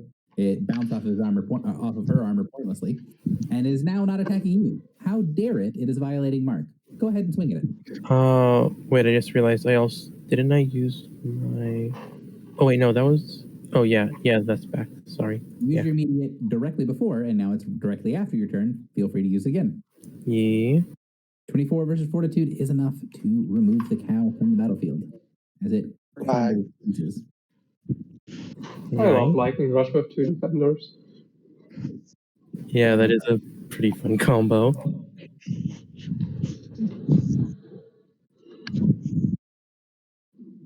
Okay. I just want to make sure I'm not misremembering this. If I don't move, can I take 2 minor actions? Correct. Okay. Down and move into a minor. Okay. First off, I just realized I can use Majestic Word more than once, so I'm going to You can only use it once per round, though. Yeah. So, well, yeah, I was going to use something else for the other minor, but first off, let me do that for Margot. I just yeah. I sort of wrap my fingers against the blade of my short sword. It makes a high-pitched bell-like noise that is not harsh and kind of uplifting, relaxing. Let's see, 1d6, 1d6. Let's make it natural for this. Okay, so 8 plus the healing surge. Nice. Would you like to move? You shift 1 square. 2 squares. I have battle cadence. Gotcha. Do you want to shift 2 squares? Margot, they might not be there. Okay. So I'll poke them. I am here. I'm just muted. Sorry. I didn't realize it was muted. I am thinking. Squares. Yeah, I'm thinking. Either way, you also get a +2 to the next damage roll before the next damage roll you make for the end of your turn. End of my turn. All right. Count number 5 is the one that's pretty fucked up. Yeah, I think I'm just going to want to move. Shift 2. Yeah. Count 5 is dead. Count 5 is dead. Okay, I'm gonna move up here. I think that qualifies as your turn, Gus. That is definitely where I want to be. Yep, that is me. Cool. And okay, it's +8 HP. You said, right? Total. Yeah, 8 plus healing surge. Cool. Thank you. Sorry, I was at 2 healing surges. I forgot to add that on my token because I used Blood Drinker twice. So I get to okay, cool. So I go to 1. Okay. Question about cow number 4. Why is it still marked by Bastion? Didn't that end at the end of their turn? Yeah, should have. What's up? Sorry? Cow number 4 should no longer be marked by me. Oh, gotcha. Okay. Okay. For my next minor action, I'm gonna use my sword as a tuning fork, but this time the noise is a lot more violent. It's kind of a rumbling. I'm going to use echoing weapon as my other minor action. Then I'm gonna try and hit it with cow number 4 with guiding strike. Okay. Oh, nice. Okay. Okay, guiding strike. Where is it? That is a flank, right? Yeah. Oh, am I flanking? Yes. Okay, so that's a +1. +2. Plus 2. Okay. +2. Combat advantage from a different source, but yes. Okay. No damage bonus though, right? Correct. Okay. Okay. Let me see. Let me double check this. Okay, and well, I do get a +1 to damage from light blade expertise. Okay. 35 versus AC. 35 versus AC will definitely hit. Is that damage correct? Yeah, 11. Yeah, 11 damage. 1d6 plus 8 plus 1. Do you have the echoing weapon on, or? It's the only one we've got. It's the. Wait. Shoot. I didn't take that into account. No. Can I roll that now? Yeah, go ahead. That's what I was saying is, I don't think the damage from echoing weapon was included. Yeah, okay, that's 2d6. So 6 plus So 17 5. plus the vulnerability of 5 means it is a hit for 22 points of damage. Yeah. It is Just to clarify, we don't. Echoing weapon does not count as what's it called? An extra instance, right? For this. It's not an extra instance, but it is thunder damage. Yeah, which is still really good. Okay, cool. Just to clarify, sorry. Okay. And that'll be it. All right. Rosalind, you are up. All right, so with cow number 4 destroyed, she gets Oath of Enmity back. So she glances back at the cow to plus, holds up a sword, and the beam of light slams down on it.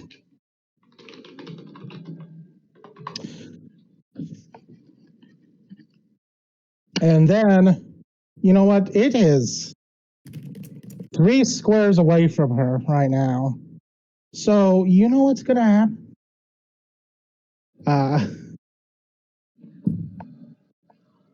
And all right, and its legs are bound to the ground, binding it to the ground now. All right, that'll definitely connect for 18. And let's see here. And yeah, she's actually just going to stay where she is for now then. That's her turn. All right. All right. Our Wilter is slowed. He sees that, well, almost exactly half of his herd has been destroyed. He's lost the other Wilter that he is managing the herd with, and seeing that no one is, the only thing that is bloody did not seem to be bothered by his deathly gaze and remove the power immediately, it is going to flee from the battlefield. So the cows are kind of dumb enough to actually fight to the death, but they're just in a rage trying to smack around and smash their heads into things, but the Wilter is going to leave. You know, that's fair. It's an animal. If it runs, we're going to. I feel like we should just let it run. Yeah. It isn't sentient, is it? The Wilter? Yes. Margot knows that they have some form of intelligence. They're not super smart, but So it could report that we are here. Yeah. No, we've been making a lot of noise. you do not think it is smart enough to have a language. Oh, okay. I don't think Margot sees a reason to keep fighting it, mostly because she's pretty hurt. Otherwise she'd probably try to chase it down, but right now I don't think she. Finish. So The sort of dramatic question has been answered. Can you guys survive and or take out this herd? So that is where I call combat, is once the dramatic question has been answered. So what I'm going to do is put a marker on the screen for the edit for recording, and we're going to take a about 5-minute break. So mark dailies that you used on Roll20 somehow? Not really. What a lot of people do for marking dailies that they've used is uncheck them as token action. That's what I tend to do. I just keep track of that stuff in Mythweavers. Yeah. There's no way to do it in Roll20 other than, like I said, what I do is just uncheck it as a token action. So if I can't see the daily, I don't have it. The other way I've done it, it's a bit of a hassle, is by using the front page, the bio and info section of the sheet, having a list of all my powers. And whenever I use one of them, I go in there and add in between parentheses after its name, in bold the print used, and then I'll remove that after rest. But it can get annoying to do, so. Gotcha. All right, so you are able to finish off the crystalline cows, chase off the second of the Wilters, and you all are still here.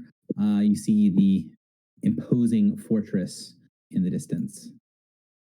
Move you back to this other splash screen that has the front of the fortress on, which is now a little easy, well, significantly easier to see as the huge piles of broken and mangled trees and rotting carcasses of things that have washed up in this area are behind you, and it's a pretty clear shot. There's a lot of broken rubble. There's these big, strange sort of metal spikes covered in rust that stick out of the ground. But the path, although it's no longer very well kept, it is still pretty clear. If you guys wanted to walk straight up to the front gate of the fortress, you could do so.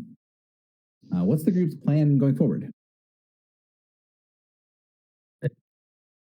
I believe Aren't we?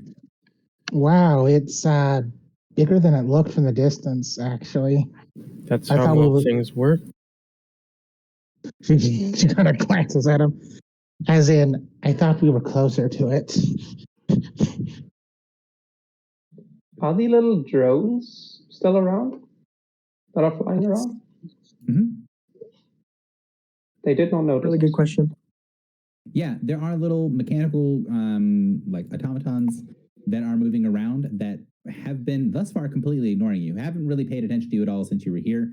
One thing that I will kind of reiterate and make clear is that the drones and stuff are moving around on either side of the river, but none of them are near the river. So they give the river a pretty wide berth. Possibly that's just because of the cows. I mean, or maybe there's something weird about the river. It does smell bad. Maybe. Yeah, probably best to get out of it, just in case. I think we're expected regardless. Maybe we should see if someone will let us in when we knock, like within reason, not barge in, but approach without. If you guys see the wrong splash screen, sorry. That does sound like a good option. I myself am not particularly apt at stealth. Yeah. Bad at it. Can we So- enter the fortress via the river? The river goes in front of the fortress and kind of wraps around it. The river does not go through the fortress by any means, but you can walk along the path as you head up towards it. The drones, there's not like a ton of them. They're just sort of periodically moving through the area.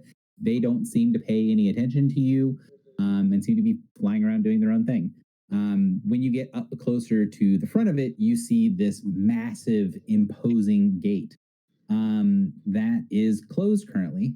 And I really wanted to find a better picture for this, but to give you an idea of the feel of this place, right? I think this still the reveal tool is still broken, and it's very annoying. Oh, Oh no. I don't know what breaks the reveal tool and why it turns it onto hide. Ah, there it is. Click, but it's just right. aggravating. It is incredibly annoying. So you can see, and this picture actually, it's not 100% what the front gate looks like, but it gives a good description of the feel of the front gate. So when you go up to it, you have this massive imposing structure, and the top of the structure, as far up as you can see, like you have this sort of industrial look to it. And the higher and higher up you go, the more sort of corroded and rust covered and this sort of dark red stain that's sort of leaking down the walls. But at the very base of the fortress, at the bottom of the fortress, kind of as you can see down here at the bottom of this gate, the wall, it still is that kind of dull metal color, but it's not rusted and broken. It's kind of like it's rusting from the top down. And the base of it has sections that still look like they are sort of solid and there. Go ahead, sorry. I thought you were finished. I was going to ask why it's rusting from the top down, because the asset is at the bottom. That's very peculiar. Is a good question. As you guys approach the gate, you can see the gate looks like it's designed for things that are significantly larger than you. And it is not on here because, again, I couldn't find a perfect picture, but there is a smaller door within the door. The door that you see here on this map, or on the splash screen here, the main entrance gate, is about 60 feet wide. So it is an enormous door, and it looks very, very solid. And you can see a slightly larger than person-sized door, maybe a door that's about 10 feet tall, that is 10 feet tall and about 5 feet wide that's built into the middle part of it. So you can open two smaller doors within these larger double doors. And you can see that around those smaller doors, there are heavy bracelets of reinforcement that you expect are also on the opposite side as well, as otherwise this would be a very obvious weak point in the door. As you approach, you see that there's a bunch of rubble and stuff on the sides, chains and balls and hooks and things that are kind of scattered around, miscellaneous iron implements, most of which are rusted beyond the point of looking like they're functional. However, as you approach, several of those chains and hooks and balls roll up into one and start to slowly lumber towards a sort of an intersection path for you as this mass of chains and blades appears in front of you. Again, with the reveal tool being broken, I hate this. Sorry. You can imagine it pretty vividly. Yeah. Why? Why is it? Evil reveal tool moment. Jesus. You tell how annoying it's being. I don't know why it's constantly breaking. Like I'm not even. Oh, that looks like okay. Sorry. So it's about 11 feet tall, and has these chains and cords and things that are hanging off of it. Most of the implements look like they've got a little tinge of rust, but it doesn't look quite as dilapidated as a lot of the other things that are around. And it kind of lumbers in place in front of the door. Ah. Well, Has it seen us? It does appear it's noticed you, or noticed the group approaching, because it was off to one side and it moved from being kind of in the clutter of debris on the sides of the door to forming itself up and then moving in front of the door as you all approached. So it definitely notices you're there, although you don't see any obvious eyes. Can I roll Dungeoneering to know more about it? 1 second. Would you mind putting your all's tokens on the board for me, please? Sure. Just drag out of your journal. I can try. It's a little bit hard for the phone. Oh, right. Sorry about that. I can try. No worries, I did it. I did it. It's fine. There we go. 7 Margos. Oh no! I only Bastard. so many Margos. Sorry. What are we miss? We're missing one person. Okay. Me, I think. Yes, Matrat, when you get a second. So the answer to every question of Dungeoneering, does this thing skill check Dungeoneering? My tongue. So, I think this is the thing that you mentioned to me before the game. Yes. She's going berserk. This is the thing. So let me answer the question from Echo real quick, and then I will go from there. So Echo, you see this thing, and what you will realize very quickly is that this doesn't seem like a mechanical creature. The first assumption that you make is this is some sort of construct, and as you try to kind of see how it's fitting together and how it's working, either you don't know how things function, or this thing has to have magic in order to function and does not work like a normal construct or machine. So you've not seen anything like it before, and it doesn't look like the same sort of mechanical type golems and creatures that you've had experience with. Also not an aberration. Correct. So, like, when Bastion sees that, they'll sort of like hold up their arms to the party, signaling that they should stop, and they're just like, staring at the beast. Mm. And they're like, we.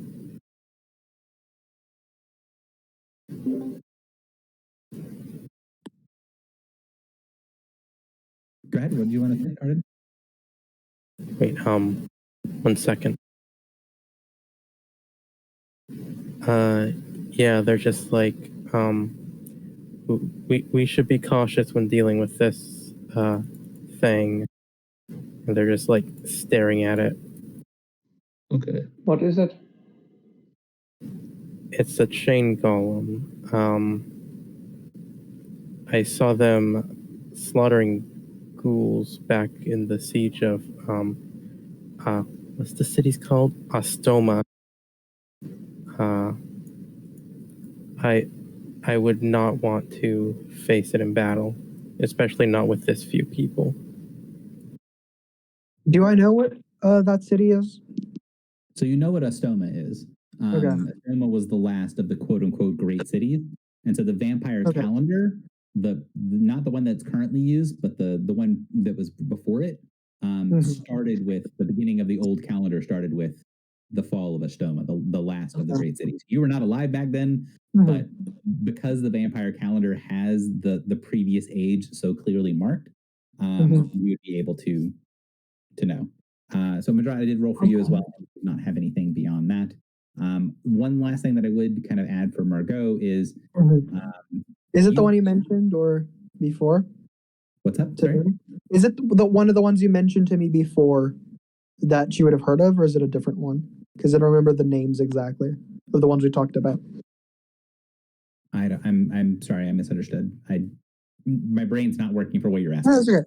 Is it okay? So a while, like I think after session 0, you mentioned some stuff that Margot might know about some specific places and some events that happen in them. Is the city one of them, or is it a different one?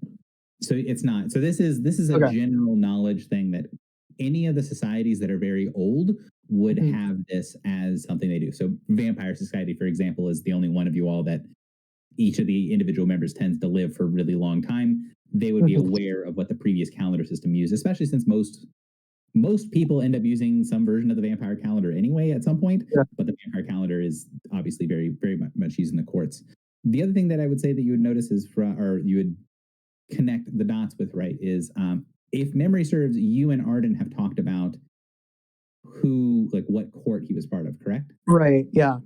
Okay, so when he says that this thing killed ghouls, one of the things of the Desang court is that they have freakishly powerful ghouls. Right. So for a normal thing, it's like, oh, they kill ghouls. That's not that bad. You're killing Desang ghouls is a different level of strength. All different story. Okay. So like comparatively to like let's say like vague level of those ghouls, to have an idea like what would be the level gap between a normal ghoul and that. Not necessarily the exact levels, but like the difference in power. So again, your character would not think in these terms. Right. It's more for me as a player, so I can get Your character would think of it in different ways. Would think of like, okay, this is how strong a creature is in more narrative context. Yeah, like this is in comparison to X. Let me answer. Oh, sorry. So in the context of the world, right, a group of ghouls can be taken down by local heroes, right? They are low heroic creatures. Okay. In the context of the world, a group of Desang ghouls, like their battle ghouls or war ghouls, they hire out to mercenary companies and things. You need like a full unit of heroic soldiers, or you need something like, a powerful extraplanar creature to wipe out a big chunk of ghouls. These are Paragon level threats. Okay. So yeah, I think oh, sorry, you go first. Sorry. I was going to continue. I think it's best if you start. Yeah, we don't. Yeah, I was gonna continue too. So you can go first. Sorry. Okay. So, Bastion, how do we get past it? Bastion sort of tilts their head.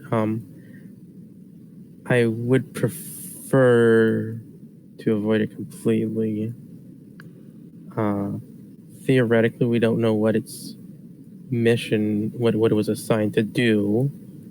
So it may be possible to. It may not want to harm us, but preferably the less interaction we have with it, the better. If what Bastion is saying is true, that it destroyed ghouls like they were nothing, Desang ghouls at that, we do not want to deal with this right now. It is in our best interest to find another entrance. Its brothers may be guarding the other entrances. Something to keep in mind. These things usually come in groups. Okay. Maybe we should. Well, And the river goes around this place in a ring, right? No, it's basically one half of the keep is by the river, and the other half is in the mountains. Okay. I could fly across the wall and try to find an entrance, but that is probably not advisable.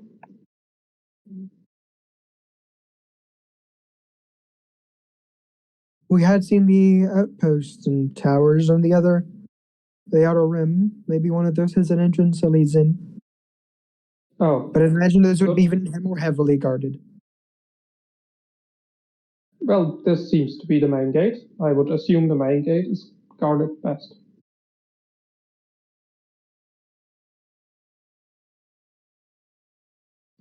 Either way, we are not getting past this, so we might as well check the outposts. Yes. So this is a question to Arden. Do you want to talk with this thing, or is it we're going with avoid it as if at all possible? Yeah, Bastion would rather avoid it if at all possible. Like, Okay. they aren't like a diplomancer themselves, so that's not the first thing they want to do. Okay. So yeah, they're gonna suggest avoiding it. Okay. All right. Then I believe we are going to head to the next outpost. Yeah. The nearest one, you mean? Yeah, try whichever the nearest outpost we see. So again, because you are on a bit of a plane, on this side, it's a little bit easier to kind of get up on small outcroppings and things like that. Those big spikes that are sticking up from the ground, they aren't sharp in the like a sword is sharp. They're sharp like a rock formation is sharp. Like they're jagged, but they're not going to hurt you if you touch them. They're just a little bit difficult to climb. So it would be relatively easy from the gates, looking around to be able to kind of see around and see some of the outposts. The outposts that you guys saw from when you guys first approached were mostly kind of in the debris piles and things. However, from where you're standing now, you can see that there are that the river does go around the bottom of. Thinking of you guys are approaching from. Let's just say you're approaching from the west, and you have to cross the river.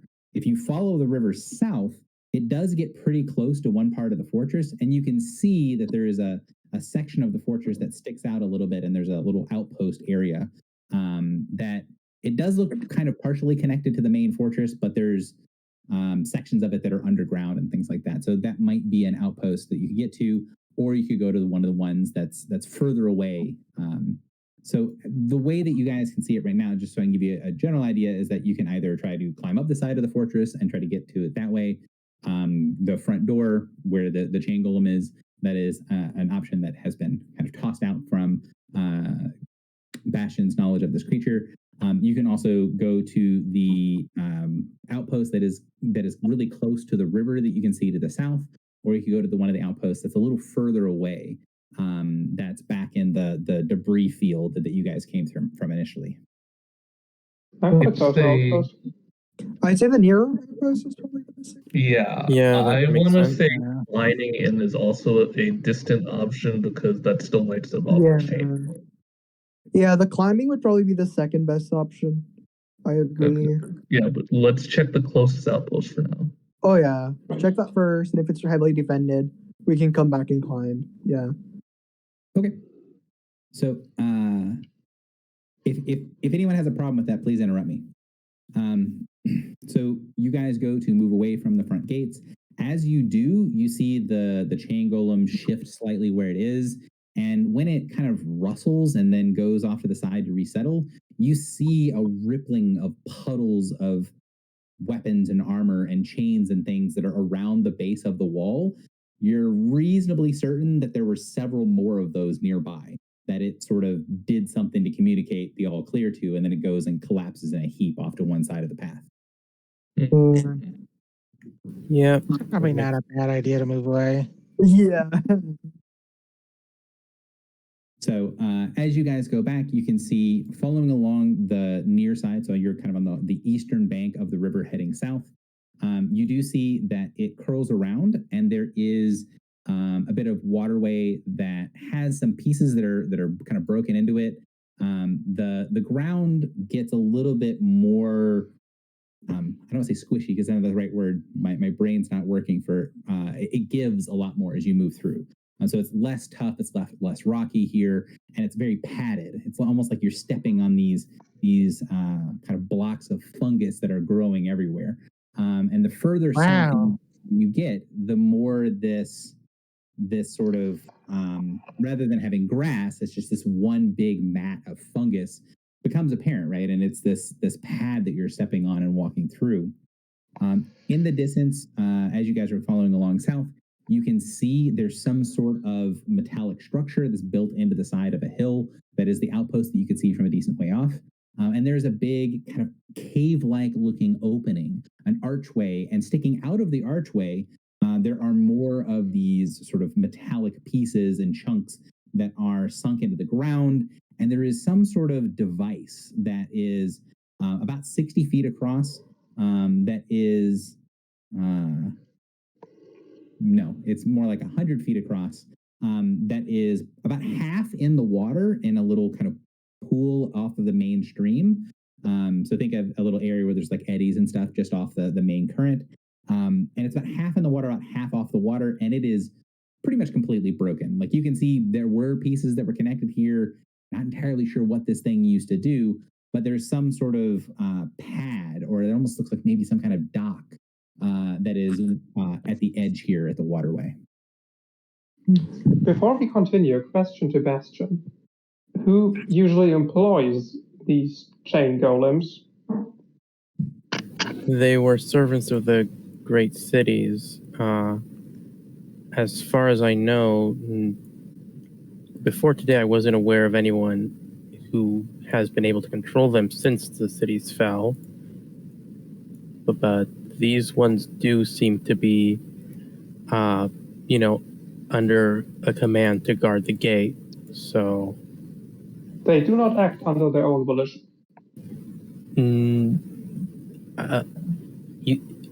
So out of character, GM, you did say they have some sort of free will, right? Yeah, they do. Okay, just limit.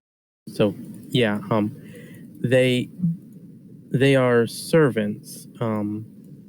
They aren't mindless, but they don't have their own initiative. Basically, they'll do what's ordered of them.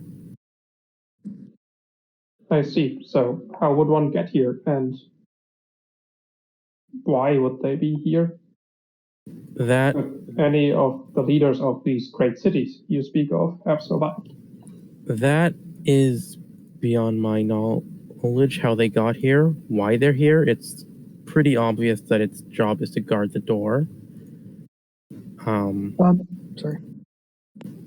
I suppose. I suppose it's not impossible that there are remnants of the cities, but to my awareness, they were completely destroyed. How long ago was the city that Bastion had mentioned destroyed? Like 4,500, 5,000 years ago. Okay. Margot's gonna. When he talks about a stoma, like a currently existing thing, it's comparable to someone talking to you about the pyramids at Giza being built. Like while they're being built, talking about that as this is what's currently occurring, is that the pyramids are currently being built. Margot looks at Bastion and asks them, "What year do you believe it is?" Out of character, I don't think I ever settled on that. Like, can I DM a bit about that?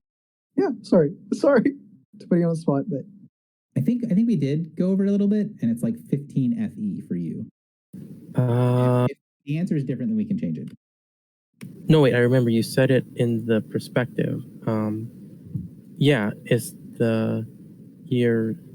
Yeah, in Arden's perspective, you wrote the year 3351 FE. Is that correct?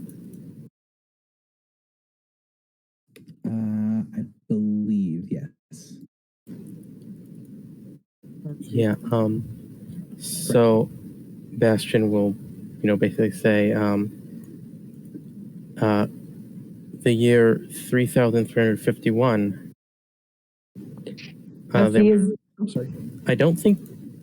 I'm not sure how the calendar works exactly, but I don't think they know to say FE unless, like, yeah, I don't think that's something they'd instinctively say. They just say the Yeah. year. So they would not use the FE abbreviation in speech, but they would say it's the 3,351st year of the Final Empire. That's how they would phrase it. So would people who were contemporary to the Final Empire know it was the Final Empire? That's what they called themselves, right? They are the Final Empire. They are the ultimate. The end of history. Yeah. Okay. There was nothing beyond them. Okay. So think of like people who say like in the year of our Lord XXX. That's the same way that they would phrase things for Final Empire. Right. Then I guess Bastion would say 3,351 of the Final Empire. So, from what I imagine, that's in the previous calendar, right? That was mentioned. It's 2 calendars ago, yes. 2 calendars ago? Jeez, okay. Yeah, so he is thousands of years old. Okay. I will say that I am curious about both Bastion's age and those fallen empires, but before I ask, would that be too much exposition? At this point, Ross speaks of this. If it was so long ago, maybe whoever built this fortress just borrowed them. The reason I'm asking is that I don't want to waste an unreasonable amount of time on this. Kolka, if you were asking something, I couldn't understand you. Yeah, I was waiting for Valerie's question to be answered before I said anything, but yeah. So I don't mind passing out the calendar stuff. If you have a lot of questions about how the calendar works, I can give that to you at the end of the session. The important part is that there is a time abyss. There's a huge quantity of time between when he thinks is current and what is current. Yeah. Margot is just going to say then, well, you're going to find yourself in a whole new world when we get back to Bastion, right? So to that, Bastion will sort of tilt their head and sort of ask, what do you mean by that? It's been millennia since you came here, I assume. To be honest, I have no idea who the Final Empire is. Yeah, most people don't. What is the current time from your perspective, Margot? Yeah, what is it? Out of character, Margot would say the year that she's from. Yes, it's 1386, but you're using the year 0 is not one that makes sense to. Right.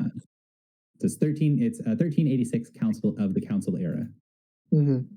Although it's not that year for anyone else. Oh no. Yeah, this is what I expected out of character after we heard that. What year did Rosalind get sucked into the Feywild? So you guys could sit together and talk about your different things, and especially Madrat. Madrat would be our sort of linchpin here for understanding the different calendars, because his background is in kind of exploring being a traveler. So with Madrat's help, you can connect all the calendars together except for the FE calendar, except for Arden's one. Yeah. Even mine? Too far back, right? Yeah, his one is just not something you have a point of reference to. The calendar that is used on the rings is one that is also used by a very select group of people on the Prime, on like the world.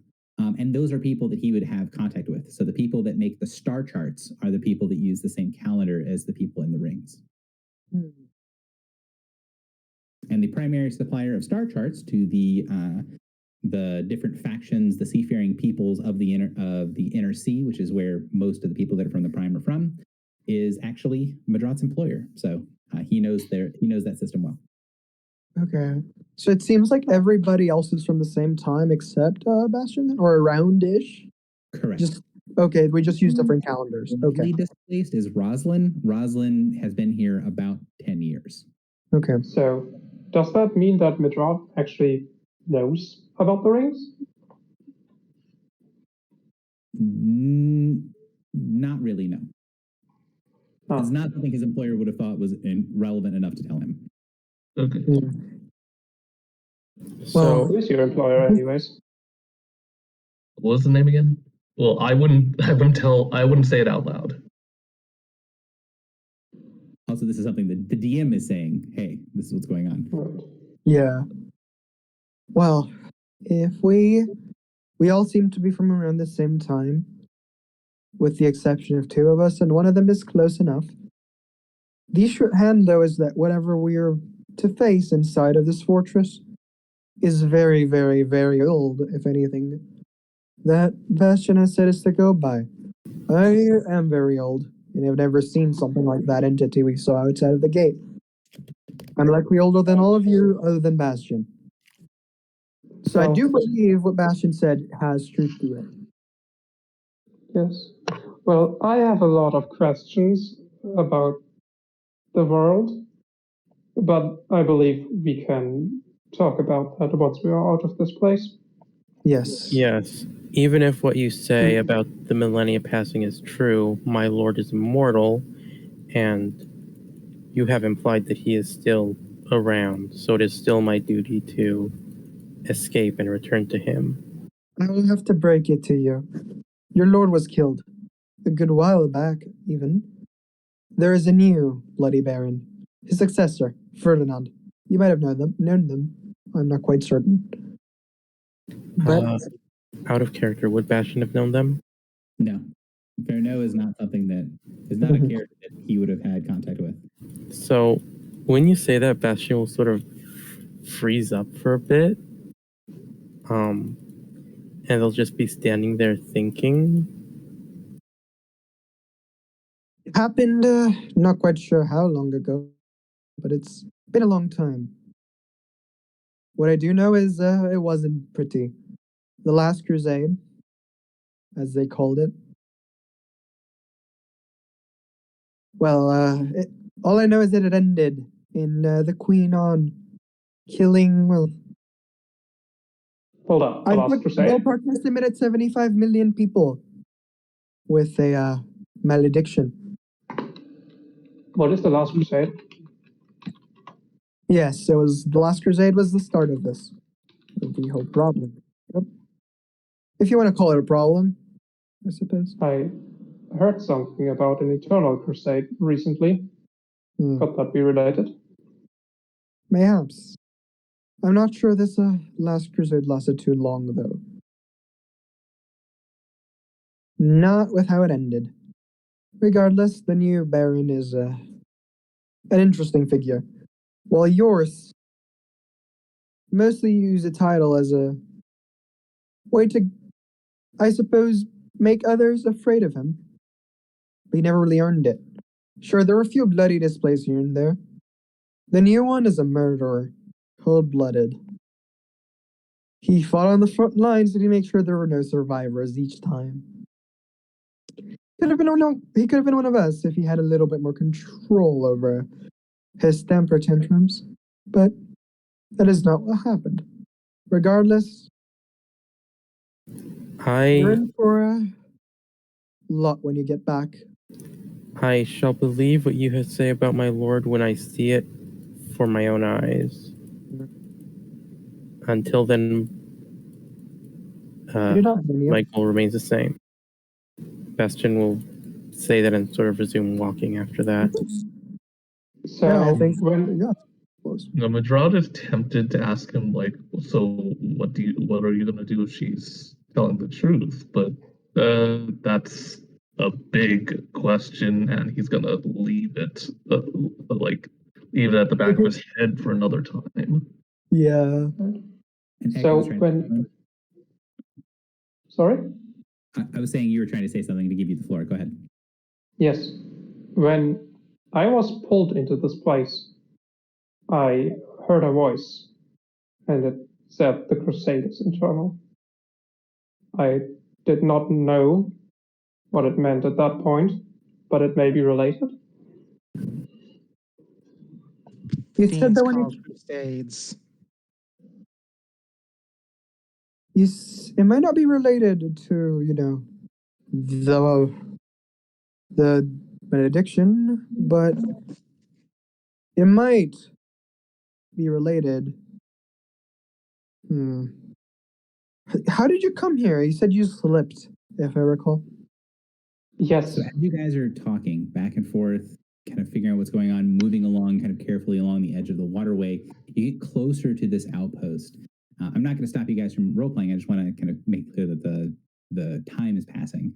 And you see in the middle of this huge pad ahead of you, there is a great beast. It looks a little bit like the bulls that you saw before, except it's not crystalline, nor does it even look fleshy. It instead is laying in the center of this platform with its hooves just out of the water, and it is a metal monstrosity.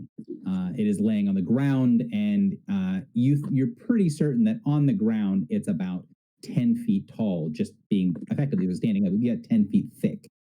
This creature looks like it'd be 25 feet at the shoulders, an enormous bull, but rather than having flesh, it looks like it's got scales or armor or metal as its skin. A lot of familiar faces around this place.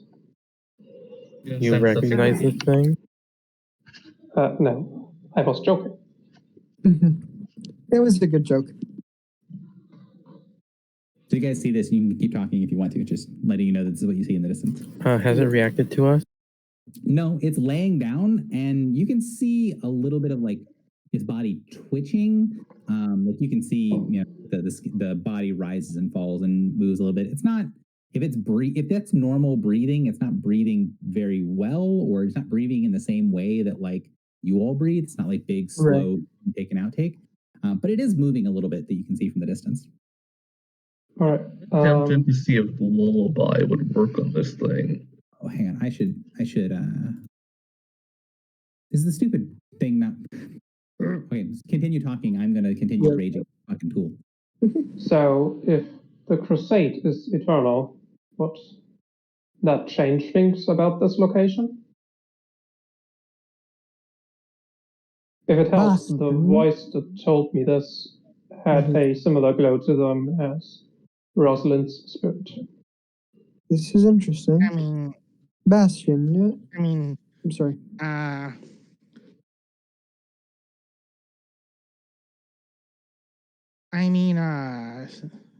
actually would work. It did work. Spriggy, like he's kind of like a sun mushroom. Joey.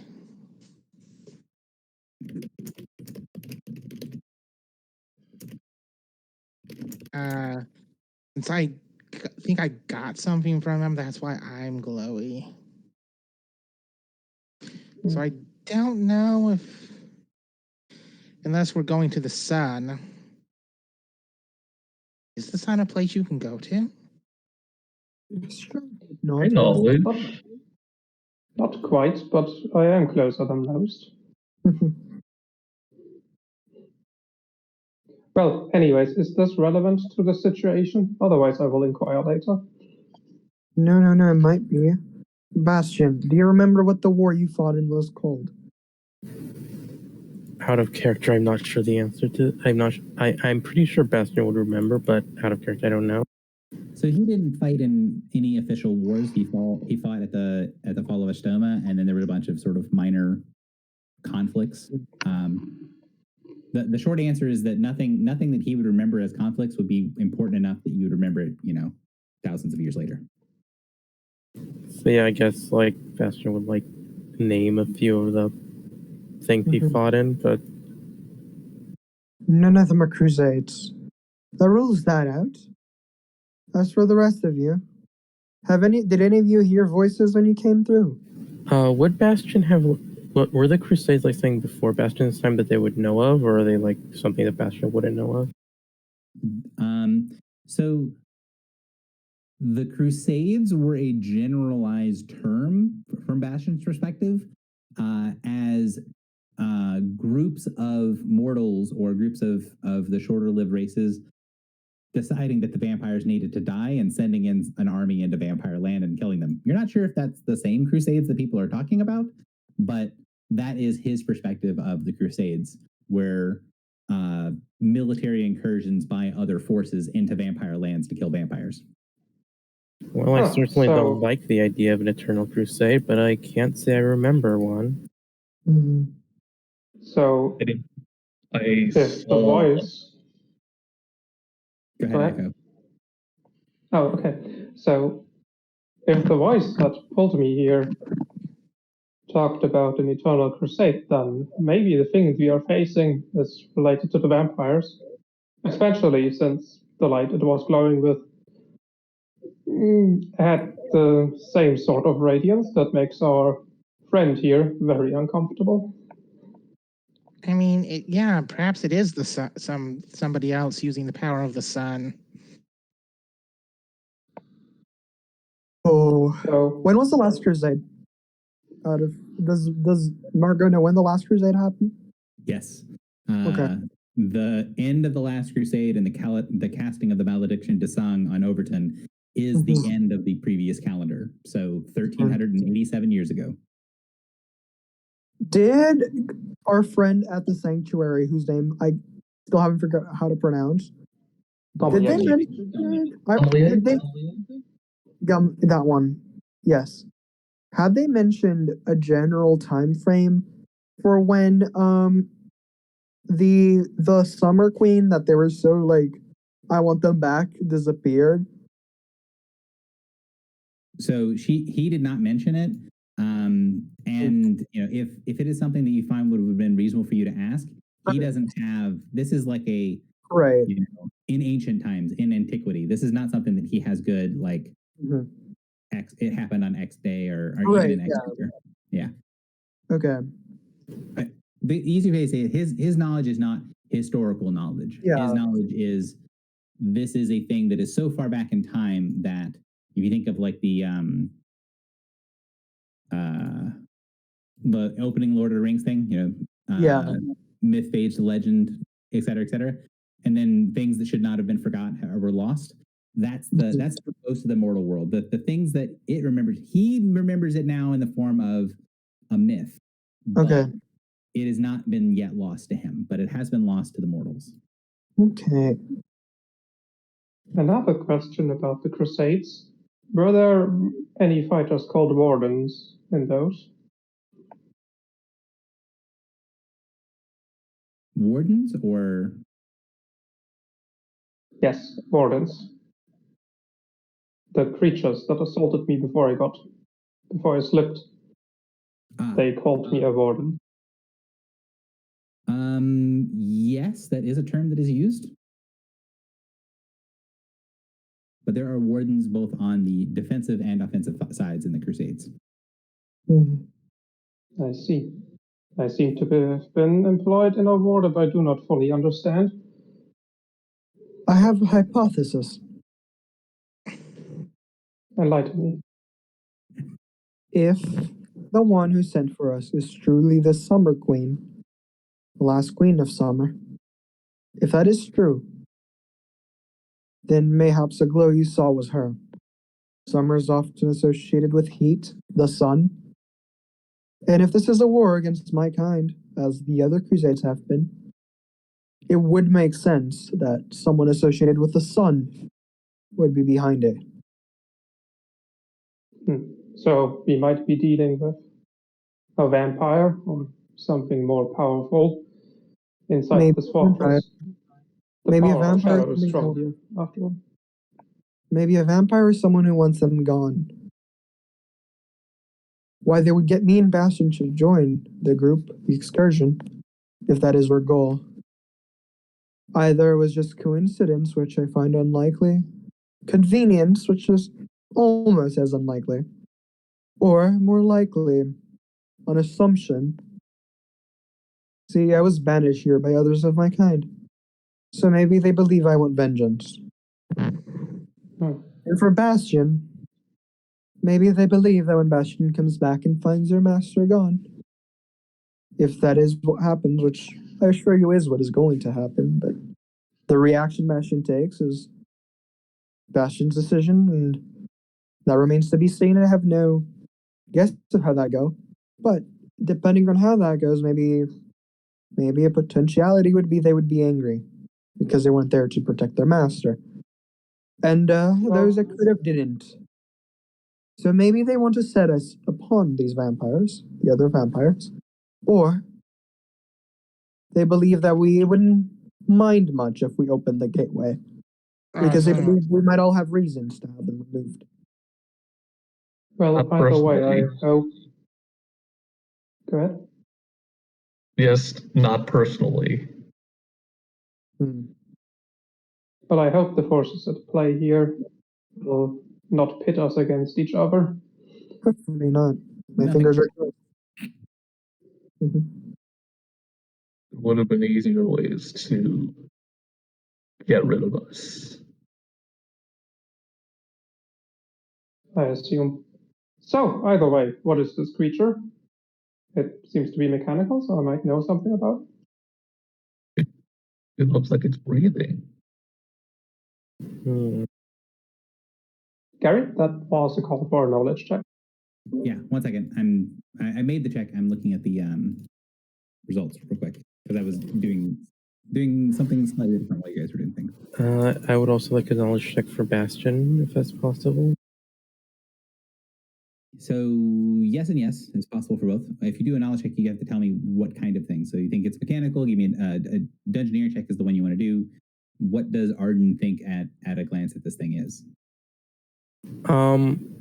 Well, I think dungeoneering or history, because like, I don't know, like this is another mechanical thing, kind of like what I'm thinking is like it kind of reminds me of the chain golem, so I'm wondering if it's like I don't think Bastion's seen something like that when they were in Anas Chuma, but like it could be a similar thing or something.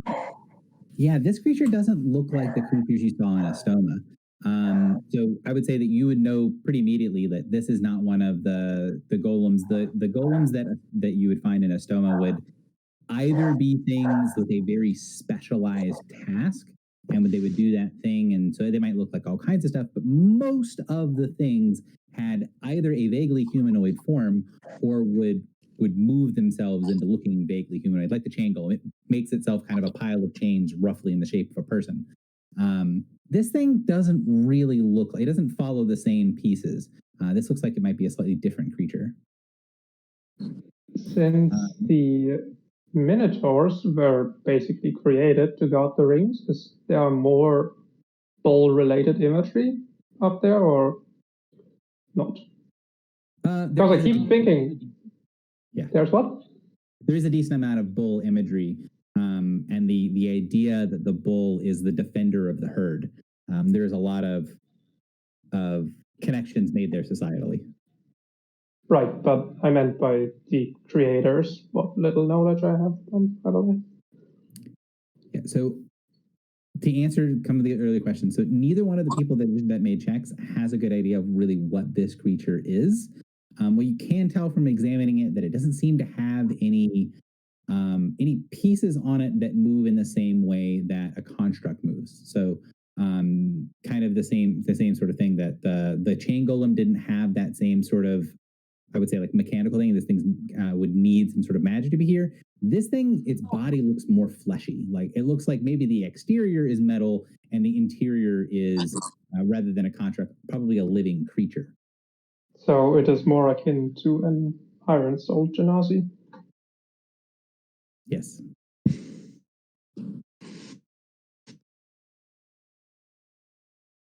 Well, how do we get past it?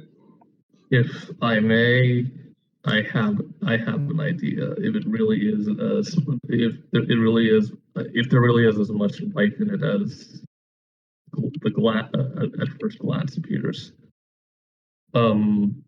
Then I pull out instead of the trumpet this time I pull out a acoustic guitar. We sneak past. I can cover us fairly well and make sure it's stays asleep or at least inattentive. I am very good at hiding.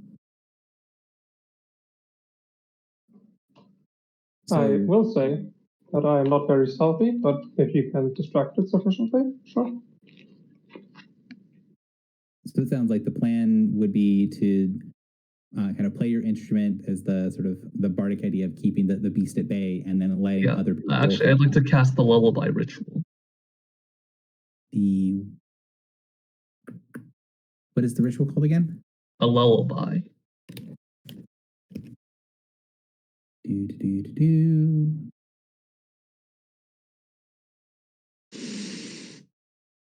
That sounds awesome. I am very much for this. Okay, let's see then. All right, it doesn't use up the instrument, so Yeah, you just need to focus. okay, right. So you can kind of get it going and then move along to get closer. Yeah. And hold on, let me check this thing about stealth check.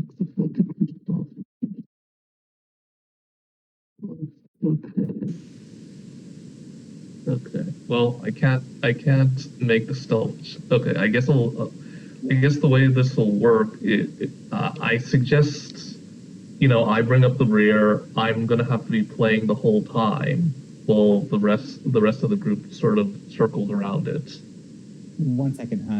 Don't talk. All Just my mic is fucked up. I need to fix something.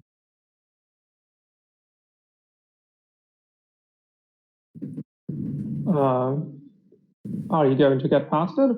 I could distract it and draw its attention for the last couple of moments by a force of arms. So, Okay, I can hear you guys again. All right. so Rosalind actually, seeing that this is the time to be sneaky, kind of spreads out, makes her cape, pulls her cape up over her head, and you notice that it starts to blend into the ground. And she kind of looks over, let's see here, at, I guess, I can't remember the name. 1 second. It's, at Valerie, since she's probably the only one close to her height, and kind of lifts it up. And gestures for her to come under as well. Okay. Because I specifically have a cloak that gives bonus to stealth, so I'm flavoring this as camouflage. Okay. That works. Okay. And for that matter, I am gonna switch off the. If it matters, I'm wearing versatile armor, so I'm just gonna switch off the, penalties, the speed. No, and wait, Kolga. penalties. Kolga's the one. Valerie's the big minotaur when it fit. Oh, no, Margot doesn't. She just waves you off. It's like, I'll be fine. Don't worry about it. She has a plus Alright. 18 to stealth or some shit like that, so she's fine. Yeah. Oh, she isn't. So the main thing that's going to matter here is the performance. I will want the checks and stuff afterwards, but as far as the next piece that we need to kind of move the narrative forward, if the plan is start to play and then get closer to kind of keep the lullaby of the creature where it is and kind of for everyone to get past, the first thing I'm going to need is the Arcana check for our lullaby. Yeah, sure. Mr. Bard. Yeah, sure. How does Assuming can you we could. help with skill checks for rituals? Is that something you can do? What? Are help rolls a thing you can do for ritual-based skill checks? So you can, the pieces that you need in order to do that, you have to be a ritual caster unless the ritual states otherwise. There are some rituals that allow you to help without being a ritual caster, and it says on the ritual, this one is not one of them. And you just have to use one of the key skills. Okay, thank you. Sounds good. The only one that So works if we is get- Arcana. And that's a 17. Go ahead, Echo. You're saying? So if he gets past it, he can't follow us, right? It's too big. The creature looks like it could fit in the entrance of the cave. Well, all right.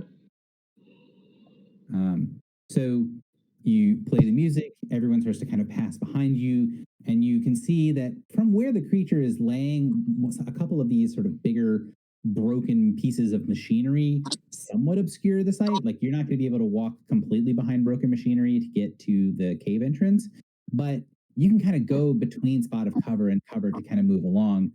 And I'm kind of imagining this, right? Like Madrat's up front, he's playing his guitar, strumming along this lullaby, and the magic sort of flowing from him, and everybody else is sort of like sneaking behind him, right? The whole group is kind of popping from place to place behind it.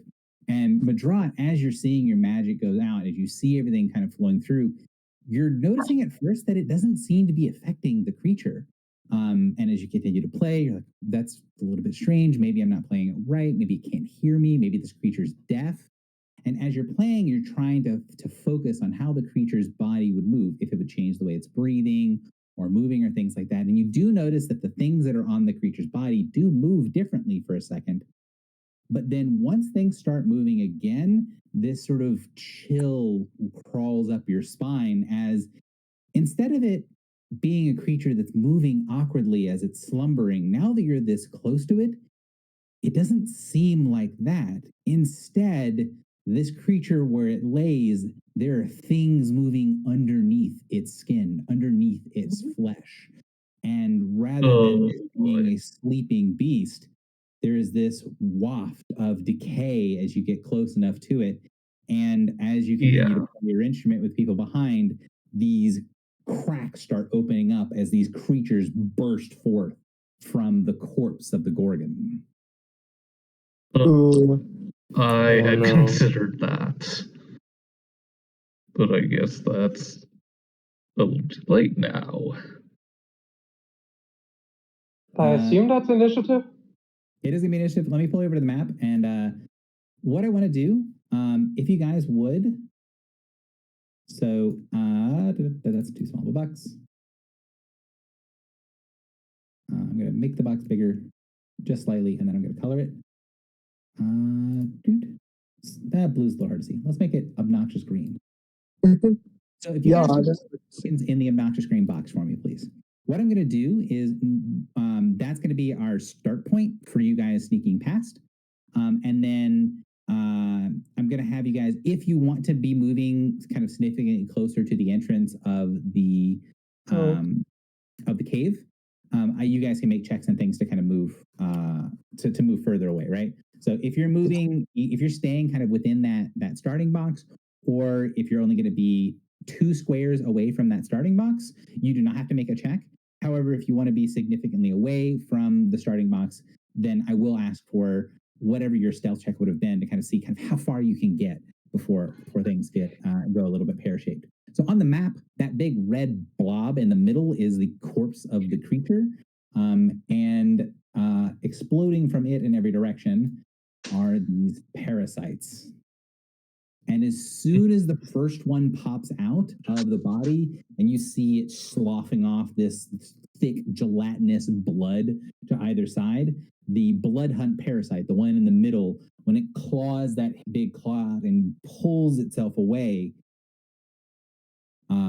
Echo, it's not the same one you've seen before, but it's close enough that that thing looks like the thing that you saw trying to use the ghost in our session 0. I was thinking about that. Can I quickly ask Margaret if that's a vampire-ish thing? Oh. Or would that take up too much time? So I will give you guys the answer easily that nobody else has any idea what the hell these things are. Well, she shakes her head, just like I have no clue what that is. Yeah. Damn it. Well, these things aren't to be trifled with. Let's go. I would like to try the stealth check thing. Should I do that before or after initiative? So go ahead and do it now. If you're doing some checks to get further away from the starting area, I would appreciate that now. How far? I think I should stay pretty close, so not right now. So you said, where did you say we could go without the stealth check? So if you do not make a check for how you're bypassing these creatures, you may start in the starting box or up to 2 squares away. If you want to be further away, you need to make some form of check in order to do so. What happens if we fail the check? Does it have to be stealth? Batroc, could you put yourself on the board, please? I can't. How do I do that? Like, So you go to your character journal, and you just drag and drop it onto the board. right, thanks. Is there any penalty for trying and failing the check? Hold on. There is no penalty for failing the check now. All right, I'll just try and get a bit closer. So again, the idea is that you're getting closer to the entrance of this, not to the creatures. Yeah. Somewhere vaguely in this vicinity is where you're aiming with this check. Oh wait, where's the entrance? So the entrance Up north. is north. So it's Ah, I'm gonna direct your guys in. So this up here, this is the entrance, the cave entrance of this place. And then you have this mechanical track that goes out, and then there is that dock, that old broken machinery that I was talking about. It's half in the water, half out. That's what this thing down here is. And then there was the gorgon that was sleeping where the red box is.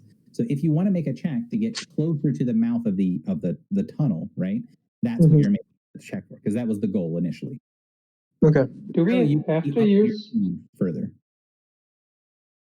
Can I still, make a stealth check despite the whole lullaby thing?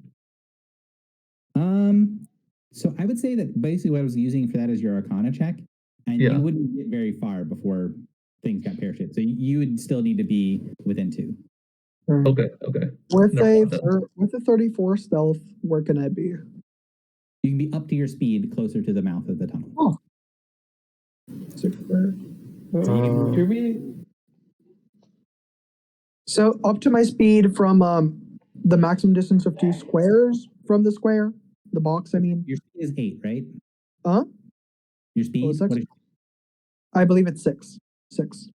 6. So you can be here, anywhere in this. Awesome. Cool. So I'll be right next to Rosalind. There. One to the We left. were like, actually, if it's up to speed, she'd need to be right here too, because that's 6 from the box. So you could get, if you're moved to 6, you can go the same distance, so up here. So you can go 2 for free, and then your check determines how much further you can go beyond that. So you get 2 for free, and then you guys both scored enough to get your full movement speed.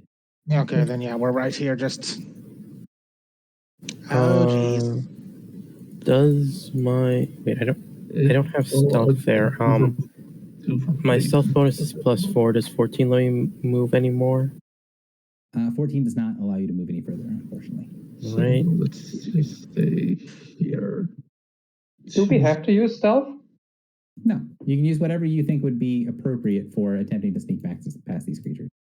Because I was thinking I could maybe make an insight or perception check to realize things aren't going so well and rush into position. Oh, that's smart. Sure. I'd also roll athletics, whatever you think is most fitting. I don't see a roll from you, but I'm entirely possible I'm blind. Oh It no, I might haven't be- rolled yet because I don't know if I have to roll perception, insight, or athletics. I could see both. So insight would be watching the reaction of how the music is going and feeling, oh, something is very bad, and then rushing into place. Perception's watching the creature and getting the same answer. Athletics, I don't see as much because it's the noticing that this is a problem is the actual important part, not the fast movement. So I'd say either insight or perception, whichever you choose. I'll do insight.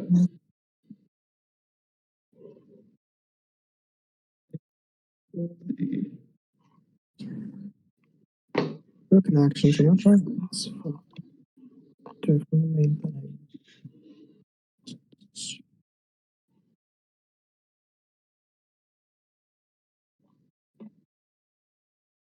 Oh fuck! I wasn't touching my token. Okay. So that would be a little bit. Yeah. I'll roll and change it in the tracker again. 22. Sorry. To make it easier. My token wasn't selected. Do I have to roll again, or can we send that to the tracker? You By the can way, it's roll fine. again, and then just reset the number. You can change the number yourself. So roll it again just to put yourself on the tracker, and then use your first roll, the 24. Okay. So I rolled a 26 for my insight check. So with a 26, that I believe is hard DC if memory serves. Let's double check real quick. Yes. So you'd be able to move 2 plus your speed.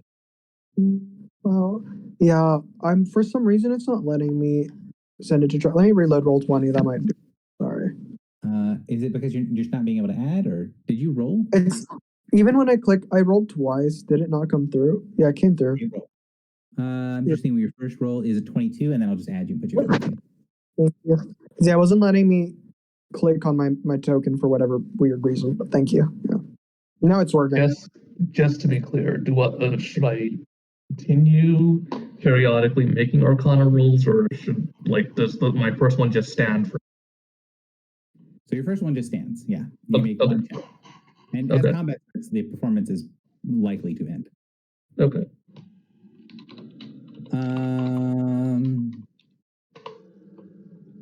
So this is also a question for you guys. I will tell you what my plan, what I would think to do with this is, and then get your opinions. Because we are nearing the end of the session, and I can't really run that late today just because I have my daughter's soccer game, which the Y has scheduled us for 3-year-olds that starts at 9 a.m., which sounds like insanity to me, but no, same. That was bedtime for me. So 9 a.m. is really early. So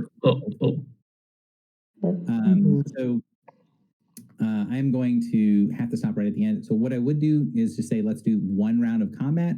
Or if you guys want, if everyone thinks that we can kind of just immediately jump into things, kind of like we did this session, although I would say between the first combat, like the combat at the beginning of the session, and then next time, I'm going to make some notes of like, hey, these are things that we can do to kind of move things up a little bit faster. We can jump straight into things next time. Up to the group. The group want to do one round of combat here and then start next time. Since we're on a time constraint, I would suggest starting now. Right. Because of the limited number of sessions thing. Okay. All right. So let me give a quick description of what these things look like as they burst out.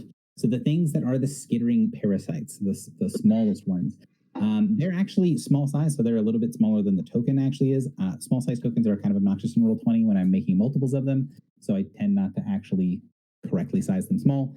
But they are small size creatures, and they look kind of gaunt, like they have their skin and bone, very little flesh on them. Each of them has a similar sort of design to them. They have this one hooked claw with other little smaller appendages and hooks and spines and barbs on them, and then a long, elongated face that ends in rows of teeth with this sort of strange circular bend to them. So think of a circular, like a spiral of teeth rather than a circle or a row. The Forerunner parasites, the slightly bigger ones, the ones that are medium sized, they basically just look like bigger, meaner, nastier ones of the other parasites. They're much more muscular. Their skin doesn't look like skin as much as it looks like a hide. So they've got sort of a toughened exterior. And that one long claw for them is serrated and heavy. The blood hunt parasite that's in the middle is similar to the others, although it has these huge kind of bulging muscles, and when it pops out, it sends out this chittering cry to the others, and you will be able to see one of the primary abilities, which, assuming the DM has processed this correctly, you'll see that these creatures have a hive mind ability. So these guys all share the abilities of whatever their hive mind is. Which is the big guy, right? I assume. The big guy. And then there is another one that is way over in the water, that's way over here. That is very strange looking. It kind of looks like a bloated and distorted one of the others, but it's very difficult to see as it kind of popped up out of the water. Its entire body is covered in this obscuring mist, and you cannot see really anything that is in the middle except for these brief flashes of muscles or claws or this long tail that each of them has. So this one also has some sort of ability. When the creature in the middle of the blood hunt parasite, when it roars out, the other ones do a similar sort of thing, and you see the muscles on their body flex and move. And then when the obscuring parasite rises up out of the water, you see the others start to exude this obscuring mucus cloud from their body, giving them partial concealment. Okay. So I'm going to hit the concealment of the obscuring parasite so you guys can see what that it does. Is it controlling them? I ask the rest. So just to let you guys know the format of these things. So the concealing mucus cloud, the trait, this creature has total concealment. That means the obscuring parasite, it has total concealment. And then its hive mind ability below it is what it gives to every other creature. So all the other creatures have concealment. Right. And if we kill it, it loses. They lose that. Correct. And it is assumed from the way you see them react that the other one has a similar ability. You're just not sure what it does yet. Good. Right. Oh, that was mean of you.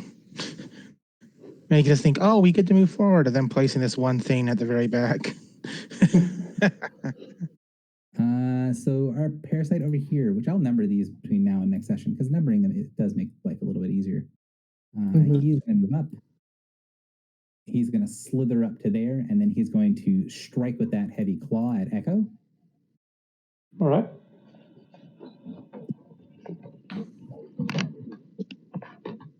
It doesn't up at a +2 to hit, so it should be 29 versus AC. 29 versus AC. I believe that hits. So 16 points of damage from the parasite. This one of the skitterers will skitter up next to Echo, and it will strike as well. So 30 for 8. 30. Yeah, that hits too. So this one will get closer, sending out that obscuring mucus cloud in every direction. The DM is going to obviously remember what the range in his attacks is, and wouldn't stick it way over there and then not remember what the range in his attacks would be. Yes, so I was correct in saying that he's just going to stick back here. I will. Wait. Is number 25? Has number 25 moved already? Yes, Rosalind is up, right? When the thing hits me, I want to use my immediate reaction. Cool. Go ahead. To use my daily. Oh, that's a good fucking daily. I know the one you're about to use. Right now, that is such a good daily. Holy fucking shit. Yeah, especially because it catches most of the minions too. Yeah. I'm hoping they're minions, and it ignores concealment. True, because it's AOE. That's so good. All right, do the thing.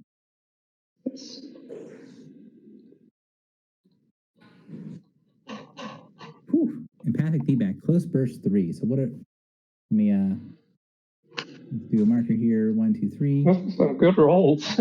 Yeah. Really good. Correct me if I'm wrong. It looks like that is our burst. Yes. Not being red with the other thing there. Hot. Right. Yeah, they rolled really well. So we've got, let's see, so it's going to be 1, 2, 3, 4, 5, 6 targets. Looks like our lowest 1, 2, 3, 4, 5. The 5th target, the Forerunner parasite down here, looks like a 20 versus his will, which will miss. So we've got 1 miss on the Forerunner parasite that is directly below you. Everything else is a hit for some damage. It would just be 1 roll to for damage, right? Since it's AOE. Right, it's an AOE. So that's going to be that first one. So that 9 points of damage to all targets. Give me just a second. Dead. Dead. Dead.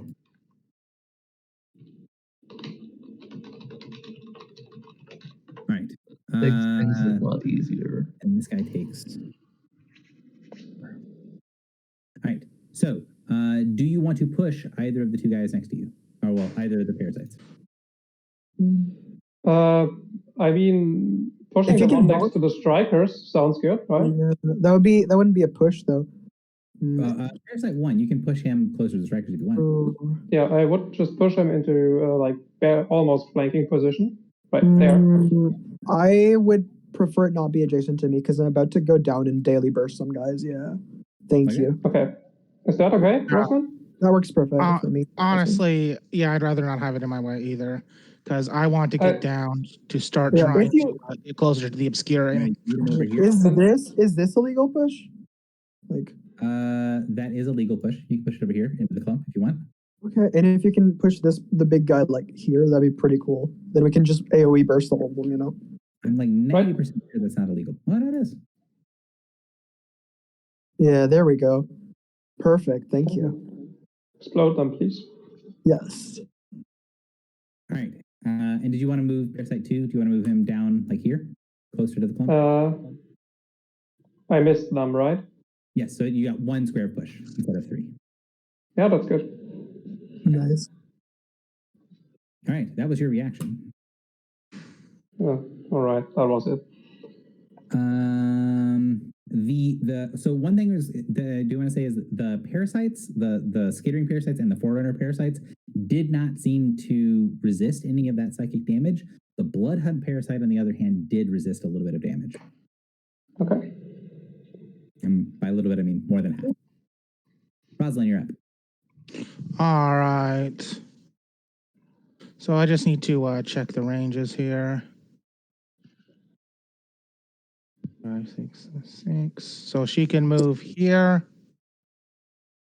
And then let me see something here. Nope, just out of range. But you know what? She is going to just charge this skittering parasite in front of her. Okay. Doesn't get the second roll because she's not oathing it. Wait, actually, you know what? Actually, she's probably going to kill it. So yeah, she is going to oath the minion and probably kill it with the 2 rolls. Yep. Okay, good. So then she gains back her Oath. her oath, and that is going to be her turn then. All right, our She parasite. just immediately throws away a parasite. Let's do Parasite 3 here. It is going to doesn't have something it really wants to swarm, but it is smart enough to attack it. So it'll swarm around. Actually, hang on. Make sure that I'm using the correct ability on the correct monster. Yes. So it's going to come up to here, and then that's the wrong button. Go ahead and swing at you. So 27 versus AC for 22 damage. Yeah, let me see here. What's her AC? It's 23. Yeah, that hits. My first hit of this in campaign. Bastion, you're up. Yeah. Actually, they're not. I think I am up first, but the initiative didn't reset. Right, because you had rolled a 26, hadn't you? Yeah. There you go. 24, but yeah. 24, there we go. Right. I'm just going to move here. Okay. And I'm going to... Real quick, it's not going to matter for your movement, but just to be clear, the red box is the corpse of this great creature. So that red box is difficult terrain. good to know. Okay, so yeah, that's my move action. And as a minor action, I will swap out my short sword for the gun and blast everything in this here. Nice. Good.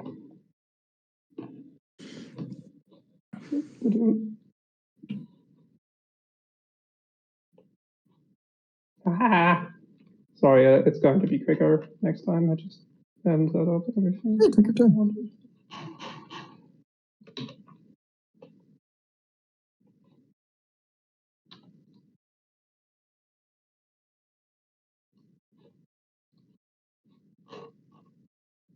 All right, that is a... Toss some more D20s in there.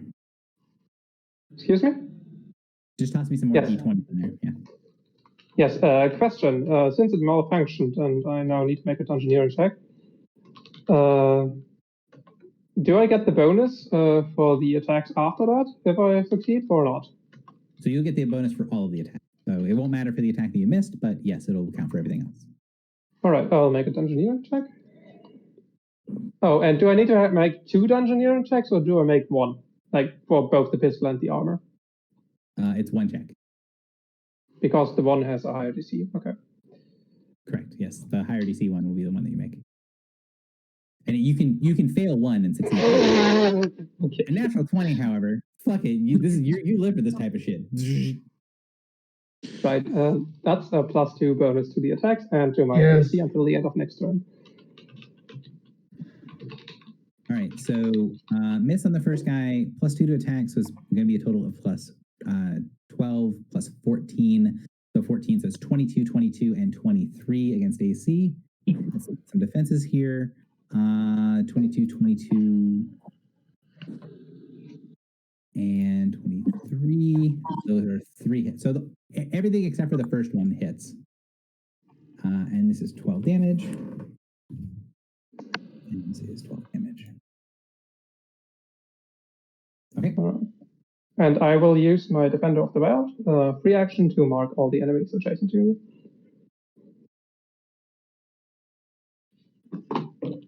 Okay. Sorry, I've got to track things. And this guy's taking. Now, if you could delete your box for me, please. Oh, yes. That's more boxes. You've used the select tool to select it and then delete. Yes. Super unintuitive because I always make more boxes. All right. That is it for Echo's turn. Bastion, you are up. Okay, I'm sort of out of range of most of the things I'd like to do. Yeah, I guess I'll move there. If that's a valid move and the thing is blocking it.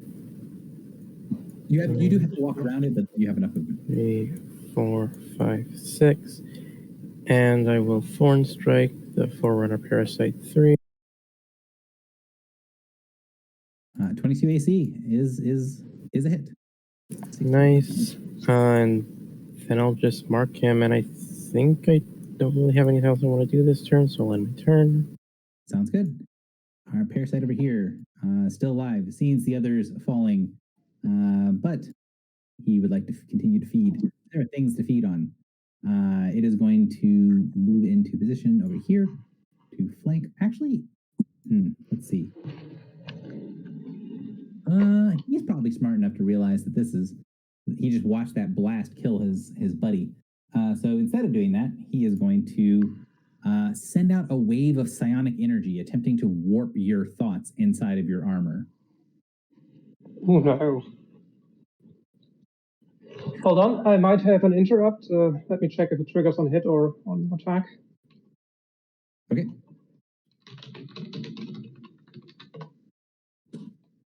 It triggers on hit. Go ahead.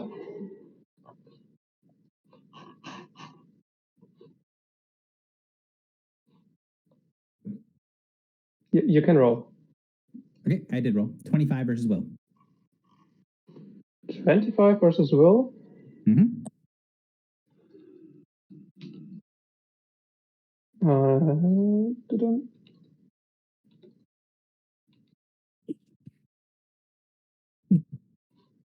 Oh, that hits.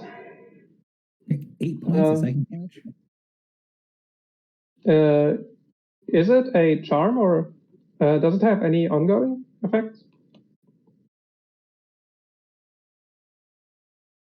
It has a psychic keyword and doesn't look to have any ongoing effects. No. Okay. I think I will still use my reaction, so I get to use more. Thing. And I will augment it. There. Oh, nice. So I take 5 less damage. How much damage was it again? 8. 8, so 3 damage. Sorry, I was muted myself for a little bit. You guys can see the warp thought power up there, right? I wasn't rolling myself. We can. Okay, that's my reaction. All right. So it didn't hurt him. So he's going to skitter over here. Over here. And Margot, you're up. Okay. Let's see. Where do I want to stand for this? Yep. I think I'm gonna move here. Yeah, that's the one. So I'm gonna move up here. Move action. Then I'm gonna draw. It's not your turn, please. Then I'm gonna draw a box. Or a daily. Attempt to draw a box at least. We'll see how that goes. Doesn't look great, but it's vaguely that area. I can't outflick, sorry. So yeah, be those three that are in it, right? Sure. So thank you. And then I'll click on the macro. Where is the macro? It's not there. Because it's a daily, so I put it near the bottom. Okay. Sorry. Swarm of Shadows. Yeah, I'll be using a Swarm of Shadows. Okay, sorry. Clicked on it. And of course it doesn't work because Roll20 hates me. I have to reload and reopen my sheet because Roll20 is mean like that. Sorry. Okay.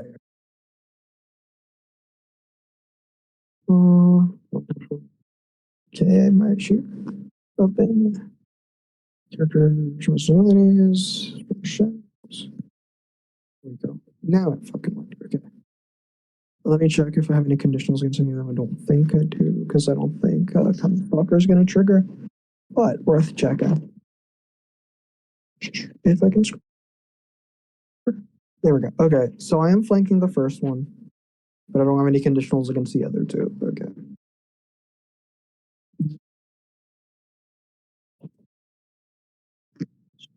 Oh, fuck. 1 second. Get that wrong.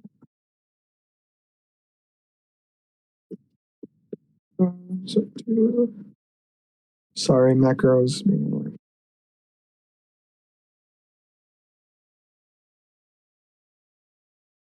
There we go. All right. 31, 25, and 30 are all three solid hits. 25 points and ongoing 5. That is an untyped ongoing, so it's not going to stack with the ones that already have untyped ongoing. But one of the parasites is bloodied. Actually, both of them. Yeah. And I'm going to take the teleport to come here. And because I was in the blast.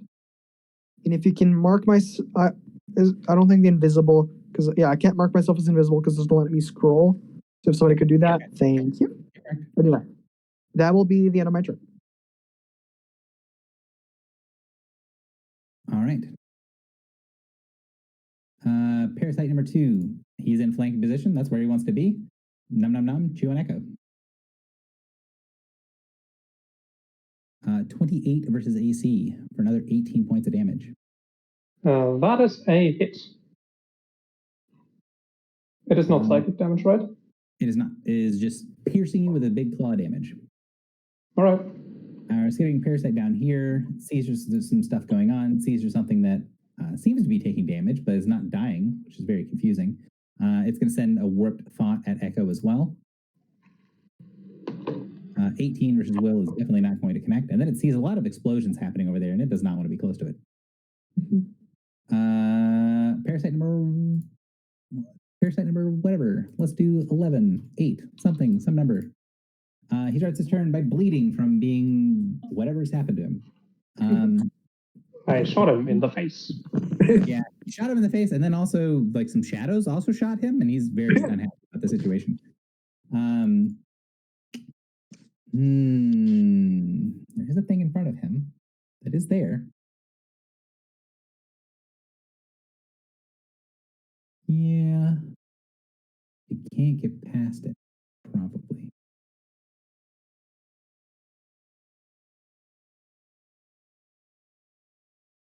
Yeah, he's going to attempt to charge away. So he's going to provoke. I will take the NBA. Probably die from this process, but... And I will also take the NBA. It's not going to charge past you. It's going to go here, and then it's going to go this way. Oh, that one. Sorry. Yeah. We don't have say from where it starts. That's fine. You do have CA. Oh, I do? You are invisible. True. Fuck, you're right. Okay. And I have a +1 bonus to damage because it's, funny and bloodied. That's what I meant. Mhm. Okay, so +1 to damage. If this hits and it doesn't kill it, I'm piling some extra stuff on, but 25% reflex. I'm nearly positive is going to connect. Thank you, damage. Indeed, and you do not need extra damage to kill it. Sounds It's good. dead. Madrat. I don't believe he did shroud, and she did shroud anyone. Who? Oh, me. I did not shroud them. Yeah. Madrat Okay. is. I don't think they're. Madrat. Madrot left they a said note they of had what to go. Madrot wanted to do. I saw, but he doesn't have the power on his list of shit that he can do. That's he annoying. set a power, but it is not one of his macros. Or it might be, but it's not. Okay, there it is. It's just not as a token action. All right, let's try this again. All right. So, because I do not know from memory all bard powers, Yeah. it is area burst 1 in 10. So, Okay. area burst 1 in 10. It is ally friendly. Where would you guys want to put an area burst 1 in 10? Does anybody need slides? Because if you need slides, that probably there. But I'd imagine centered on Eco sounds like the best place. Yeah. I agree. Center on Echo will get a bunch of people. Yeah. I will get hit by that, right? No, it's friendly. It's Ally friendly. Oh, You get to friendly. be slid if you want to, but you're not going to be taking any damage or molesis. Yeah, sure, that works. All right. So, no bonus. I don't think a bonus.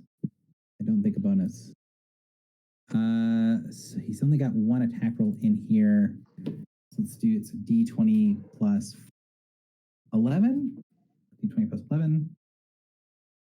So we've got a 15 will miss on Parasite 1, a 28 will hit on Parasite 2, and a 24 will hit on Parasite, on the Blood Hunt Parasite. So that's going to be a miss on that guy, a 16 points of damage on this one, and then against bigger Parasite damage, half damage, and then we'll do some things. It's hard to play both sides of stuff. Yeah, sorry. I mean, That's fine. no, I've also, yeah. So slow save ends, and slow save ends. All right.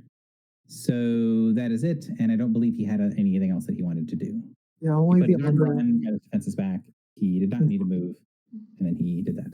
If he wants to move someplace, so if and when he comes back, someone tell him that he has a movement action that he did not use if he wanted to move somewhere else. Yeah. Right, I do not want to be slid. That's relevant. Yeah, you're in a good position, so yeah, you probably don't want to move from there. This guy takes 5 points of damage. Step 1 is going to be very straightforward. So you see the creature open up that spiraling mouth just below its head, and it spews forth this psionically infused spray of blood all over Echo. Oh, That sounds dangerous and unsanitary. It missed. doesn't look dangerous, so. All right. So it missed with its spray. It says burst. It should be blast, although it doesn't really matter. Yeah, he's gonna do the thing anyway. So he doesn't really get punished much for attacking Echo or attacking the invisible person. So I'm gonna swing at it and see what happens. Since they're making these attacks against the same person, that doesn't violate the mark, right? So it doesn't violate mark because it's part of the same power. So Yes. he's Okay. making multiple MBAs as part of the same power. Did it use a blast on me as well, or did it only go for Echo because it didn't want to catch its friend? I'm sorry? Because did it position the blast only on Echo, or? It only hits one creature. Okay, cool. One creature. One creature. Okay, that makes sense. Sorry. That's fine. Basically, it's just the ranged. It's the ranged wording where it doesn't provoke in melee because it. Yeah. So, the thrash is going to be on you. 1 or 2 creatures. Yeah. So So first one is going to be on Echo. This is going to miss terribly. Second one is on Margot.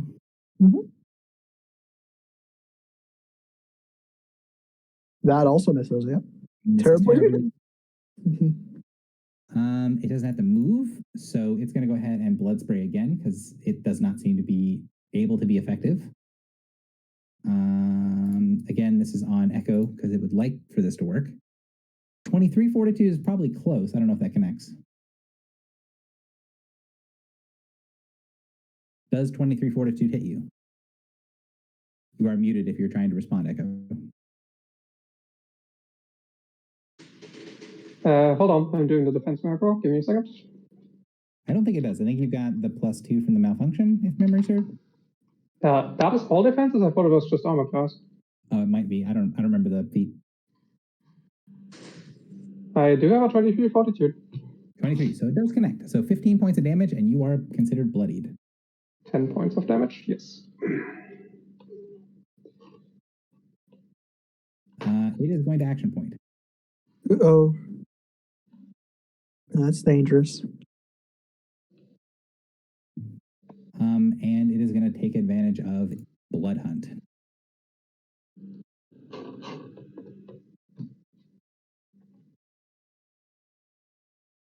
So it's going to action point and multi-attack. And then if it connects against Echo, it will get an additional attack. So first swing on Echo, 22 AC does not connect. And then the second swing on Margot, which is going to have the horrific penalty attached, is as appropriate for horrific penalties. So can I make 2 saving throws and then end his turn? I'll do that in just a second. Skittering Parasite sees the boss is not doing super well, so wants to get in there though.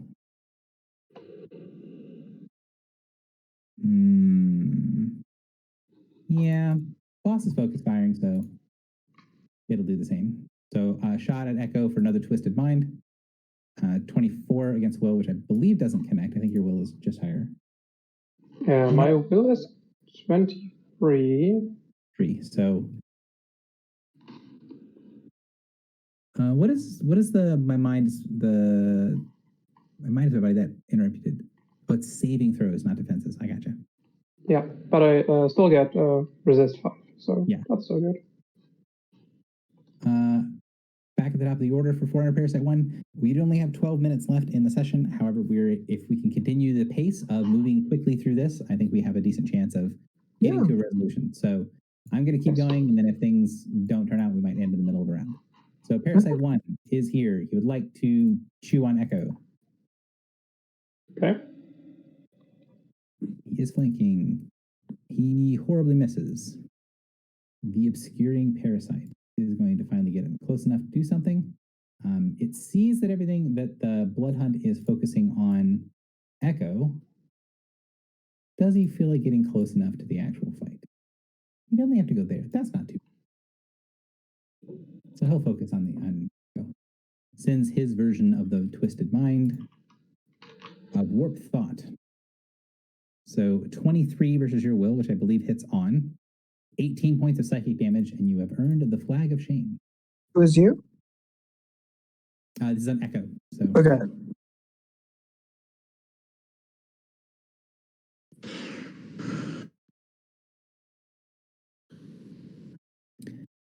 And Rosalind is up next, and then you make some saving. Yeah. So, okay. So Rosalind is seeing that creature, and she does not like it. She does not like that thing at all. She says, "You won't hide any longer," she says, and a beam of light beams down over the Obscuring Parasite. And next, let's see here, just a moment to take a look. Here it is. And next she uses Aspect of Agility. which lets her just shift 5 squares. So she gets here. And Hang on 1 second. So what was the thing you used Oath of Enmity on? the obscuring parasite. Okay, you cannot use Oath of Enmity on it. It is totally obscured, or is totally concealed. You cannot see it. Oath of Enmity has the you have to see the creature line. Oh. Is it totally... So I have a question. Is there any way to... you see here. So like...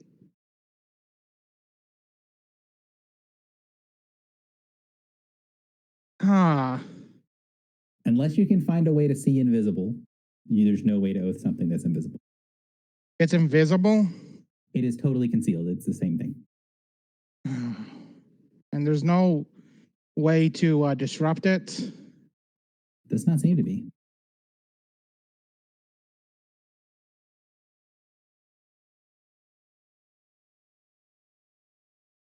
You know what? Since in that case I cannot oath it, then I didn't realize that. I forgot that. So I'm going to oath the parasite and still use that power to 1, 2, 3. The blood and parasite you mean specifically, right? Yeah, the blood Okay. and parasite.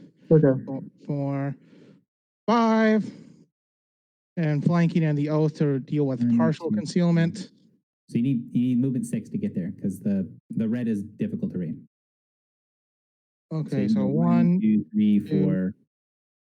3, 4, 5. Well, whatever. Yeah, that's still, and that gives me also a +2 bonus to AC and reflex, and another +1 item bonus AC to reflex due to Boots of the Fencing Master. That is 6 squares. You cannot move there. Entering difficult terrain is what costs, not leaving. Yes. So you would be 1 square to the left. Okay, that still gets the flank. It does. Or whatever. And then her sword glows bright. Oh, sword glows brightly, and you see here, and yep. Here we go. She is just going to pull up the power.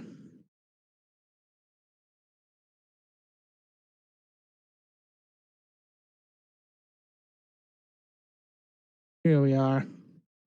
That's a so he has concealments, and and the flanking cancel each other out. And she does get +2 damage bonus because of the because 2 allies are next to it. And all right. So yeah, she smashes into it. And then as she strikes down a glowing blade, she pulls out from her pocket what looks like a small where is that?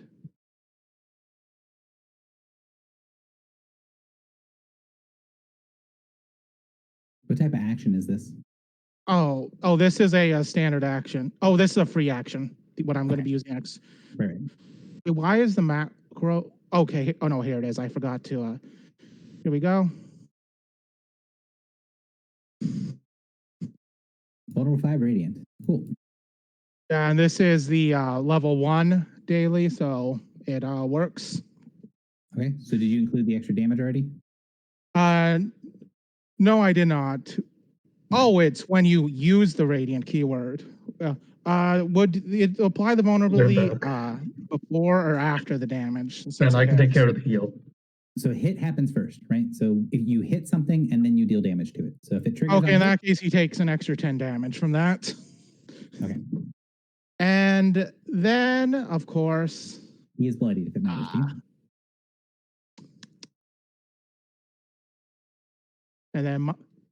And then I'm going to action point, use that. And Let me just you know what? I'm just going to overwhelming strike it because why not? That's another plus 12 damage. So the natural one obviously misses, but the 28 is definitely enough to get the job done, which would get you to 34 points of damage. Does that already have the vulnerability included? Yeah, I already added all the calculations into it. Excellent. So, yeah, she just did a lot. And oh wait, she also gets a +2 power bonus to damage rolls for melee attacks due to the daily. So that's actually 36 damage. Sounds good. Anything else? That's it. I've moved minor standard AP'd. I am done. All right. Our parasite number 3. He's marked. He's stuck over here. He can't do what he wants to do. So you see the parasite reach back with its heavy claw and then go to strike towards Bastion. And as it does, there is this strange guttural sound, this sort of bubbling voice that comes from the obscuring parasite, comes out of the cloud that says, Maraxar. Echo, you know what Maraxar means? It's deep speech for battle mind. Ooh. The parasite sort of stops mid-swing and provokes an attack of opportunity as it charges Echo. Okay. So I get to AO it. Yep, you get an opportunity attack.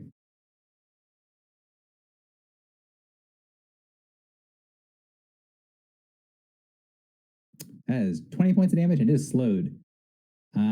So it's going to move to there and, well, I guess it would have to move here. I guess it would probably, there's no reason it wouldn't shift charge. So it'll still provoke, but 20 damage. It is very much bloodied. And it is going to make its thing. Can I use my what is it? Where is it? The Guardian's Pounce, since it moves adjacent to Echo. You can, yes, go ahead. Guardian's Pounce.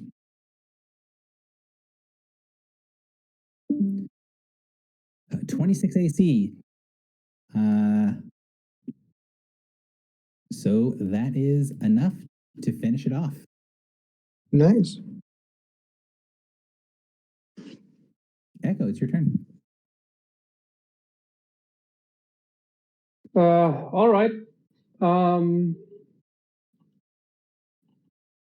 There is parasite. One parasite minion is up, and then there is 2, and another minion, and then it's Midgard turns. Probably greedy to not second wind now, but I mean I can go below 0. So I will. Is anything here difficult terrain where I'm standing? The red box is difficult terrain. Nothing else is. But I can jump during a shift. Technically, yes. All right, then If you're doing more than one square, it's kind of obnoxious, but yes. Yes, I would only do. I would like to shift 2 squares using my minor action and the Boots of Fencing Master thing. Okay. And hold on. Sorry for the drawing. And I would go here. Do I have to make an athletics check for the jump, or did it just succeed? No, you don't need to jump. You don't go through difficult terrain there at all. So here, neither of those squares is difficult. Yeah. Okay. So I shift. I get a +1 bonus to AC and reflex, and I will blast these 3 guys. Sounds good. My gun. Sorry.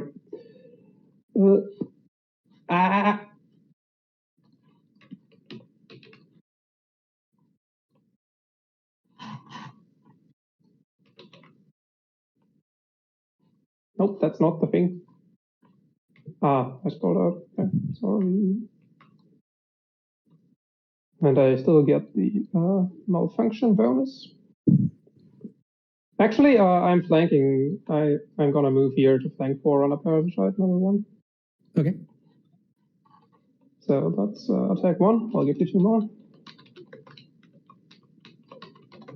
Does that include the flanking bonus on the first guy? That does not include the flanking bonus. It's not include. Okay. So that's hit, miss for 5 damage. All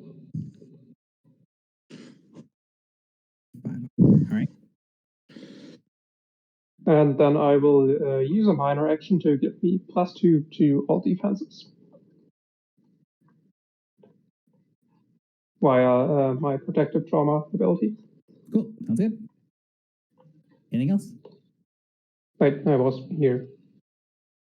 Here's the correct spot because you were flanking with Margot. Okay, good. There's a dude there. Bastion, you are up, sir. So you said that leaving difficult terrain doesn't increase move, just entering it? Correct. Okay, then I believe I can move like this to get here with only 1 AO from this guy. Accurate, yes. Okay, I'm gonna do that. He's going to swing. He's going. So he's going to make an attack of opportunity against Bastion. Does anyone choose to react? Nope. Nothing. Who's going to make an attack of opportunity? Parasite number 2, the one you have marked. Yes, I am going to lightning rush it, and it is no longer marked because Fun of the Wild ended. So I will. It wasn't the battle mind mark, right. Yeah. So I will move here and do the lightning rush.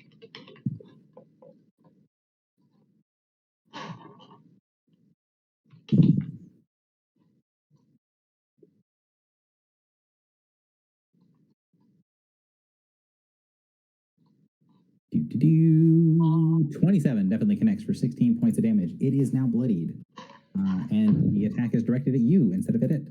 It is going to make its attack. It's going to swing, and it is going to 34 versus AC for 15 points of damage. All right. Leaving you with 2 spare hit points that you don't need. Bastion. 3 spare hit points. Right, I'm gonna The one that matters. I'm gonna use Grasping Winds against this guy. All right. 21 versus AC unfortunately does not connect against the parasite. Unfortunate. I think then the only thing I really have to do is like mark him, and I will end my turn after that. Okay. Yep, I got it. I just tend to do it on other people's turns. So when the monsters go, I try to move forward and then do the bookkeeping stuff when it's not my turn. All right. Skittering is going to come up to here because now he can charge into flanking. On Roslyn, 18. They continue to roll terribly. Margot, you're up. Okay. I'm invisible, so I don't provoke. At least not normally. Correct. So I'm gonna move here. There. Yeah, I think that's the best position to be in for me. Yeah, we'll go there. That's fine. And then I will spend a surge for using the hit 2 people power. But before I do that, sorry, I will also shroud the big guy with 2 shrouds, and I'm gonna immediately invoke those for this attack. Sounds good. It's a free action. So let me roll. Versus assault. I always forget what it's called. I don't have CA against either of them. I do have a +1 to damage against the one to the right because that one is bloodied. Mm-hmm. I should have CA because they're invisible. I'm fucking stupid. Bloodied. Huh? Yeah. Both of them are bloodied, and you have CA because you're. Yep. There we go. Okay. Cool. So 2 to hit. 2 to hit. And 1 is just +1 to damage. The other one is 2d6 +1 damage because I'm invoking shroud. So 2 hits. cool. I am going. I'm also going to use Essence of Death on the one to the right. Okay. For a little bit extra damage. So let me click on that. Oop, wrong button. There we go. I think that rolled. That did not roll. Oh, I did. Okay. 3 damage. 3 necrotic. Oh. I take 3. Oh, you take which- 3, it takes 6. It takes 6, yeah. It takes 6. Awesome. Then I'll use the minor action. Or where is it? Is it Power Jewel? I think it's Power Jewel. It might be Pearl of Power. I'll click on it. If it's not this one, I'll click on the other one. Because I know one is a free action, the other's a minor. Forget which one is which because we're named the same fucking thing. Power Jewel. Is it this? Yeah, it's that one. And I regain the use of encounter power I just used. And that will be my turn. All right. Parasite down here. He's marked. He's not going to follow the call to kill the battle mind, and is going to instead strike at Bastion. When the one to the left dies, the big one takes 4 extra damage. Sorry, because I didn't see it did. Yeah, from yeah. It is marked. 29 AC against Bastion for 8 points of damage as the creature pierces you with its claw. And Madrat, it is your turn. Okay. Am I standing? Am I standing in difficult terrain? You are not. Okay. In that difficult case, terrain is let me red move box. my. Huh? The only difficult terrain is the big red box, technically also some of the water, but you guys are down there. And then the pillars you can't move through, but Okay. I'm gonna. Hold on. Jeez. I'm having a little trouble with the map. Okay.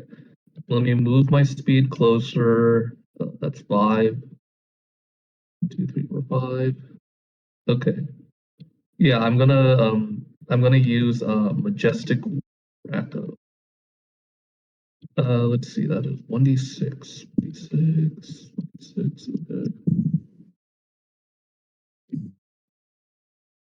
okay. Okay, so 1d6 plus 5.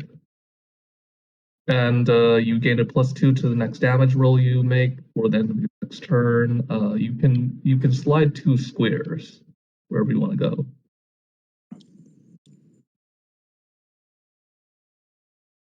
all this is to Echo, correct? Yeah.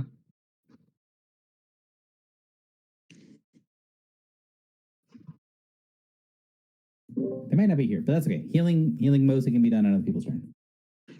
Okay. Okay. Okay. Let me see if staggering a note's gonna work with the main blood hunt parasite.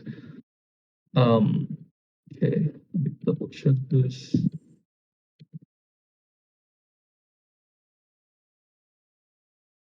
No flanks. Nope.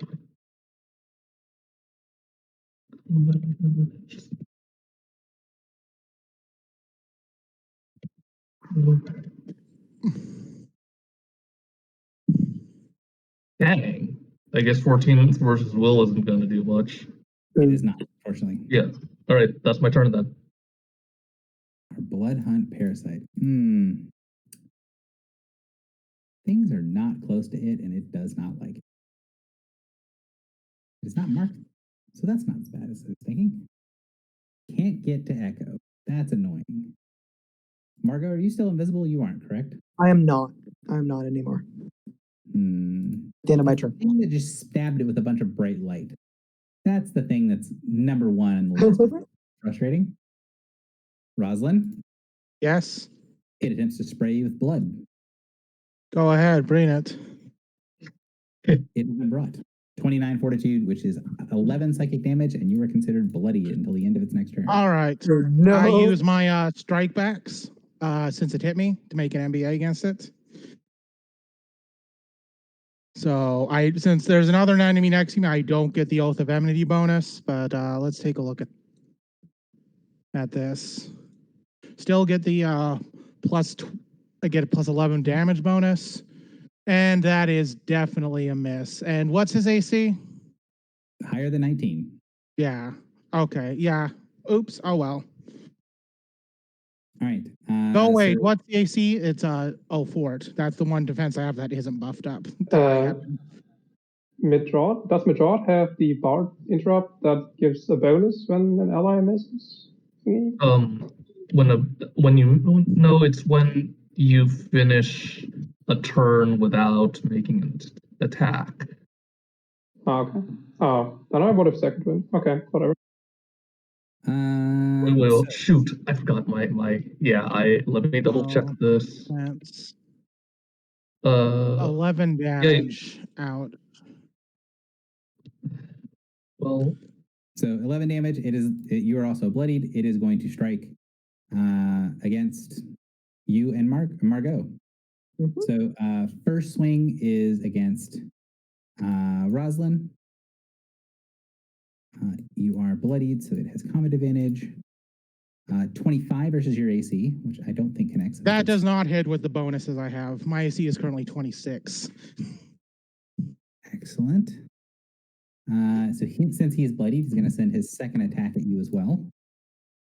21 misses, and then the other main part of his attack is going to go towards Margot, who's not bloodied, doesn't have any bonuses. Wow, this guy is rolling horribly. Yeah, I have 26 AC by default, so. All right. Action point number 2. I mean, it's probably not going to have another chance to use it. So you can see that when it swells up, the area. Actually, wait. Bernard, could you use your cunning to slide it away slide it up one? They are not virtue of cunning, they're virtue of prescience. Oh. yeah. Yeah? Okay, never mind then. So when the blood hunt parasite swells up, you can see it drawing from the mucus cloud around it, from that vapor of concealment on top of it. And you can tell some of the energy drains from the other parasite. So it's spending the other parasite's action point. Oh, okay. And let's see. Since the action point, he can spray blood again. So spray blood on Margot. Try not to enjoy it too much. That will miss. I have a 21 right now because I'm at 0 surges. And multi-attack. So first swing on Roslyn. Natural 1. Bloodied swing on Roslyn. 34 for 23. Okay. Ouch. Make sure that I'm... Yes. So 23 points of damage, and then it will blood hunt. And it will do this another strike at you.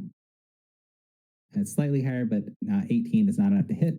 And then 1 attack at Margot.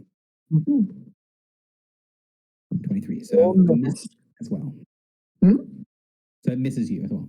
Yeah. So Roslyn, I'm going to mark your ongoing 5. I think that marked. There it goes. Yeah. And that is it for our parasite.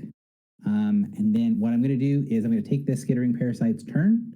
And then I'm going to need to take a screenshot of this. Go ahead and save it because we do have the main campaign. The other campaign has a game tomorrow. And we'll kind of reset everything to where it should be once we get back. But our skittering parasite down here is going to try to give a parting shot to the thing that the big creature was attacking. And is going to take a skitter back and then charge into flanking here, giving it +3 to hit. No bonus to damage.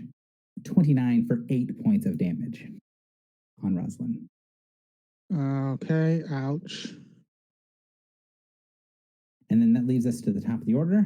I will, what I'm going to do is we'll screenshot this and put it into the channel so you guys can see what our starting position is for next time. Sounds good.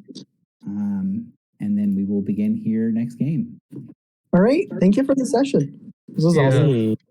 Yeah. There's some really good Yeah. RP and like lore stuff, and then the fights are also really fun. Yeah. Good to get back into combat. Anyways, I'm Oh, just pretty going fun. to drop at the start of the turn unless there's some way for me to not take those 5 ongoing at the start. It's okay. I'll kill the big guy. I mean, I can get you back up with another heal. You go after Yeah. them. His They turn's won't- coming real soon. Like my turn. I normally I love staying afterwards to chat with Yeah, people. you need to sleep. Go. Yeah, I it's just Right. wake up early in the morning. So Yeah, I am night. gonna head off as well. Good night. Thank you for the session. See you all. Stay safe. See Yeah, ya. see ya.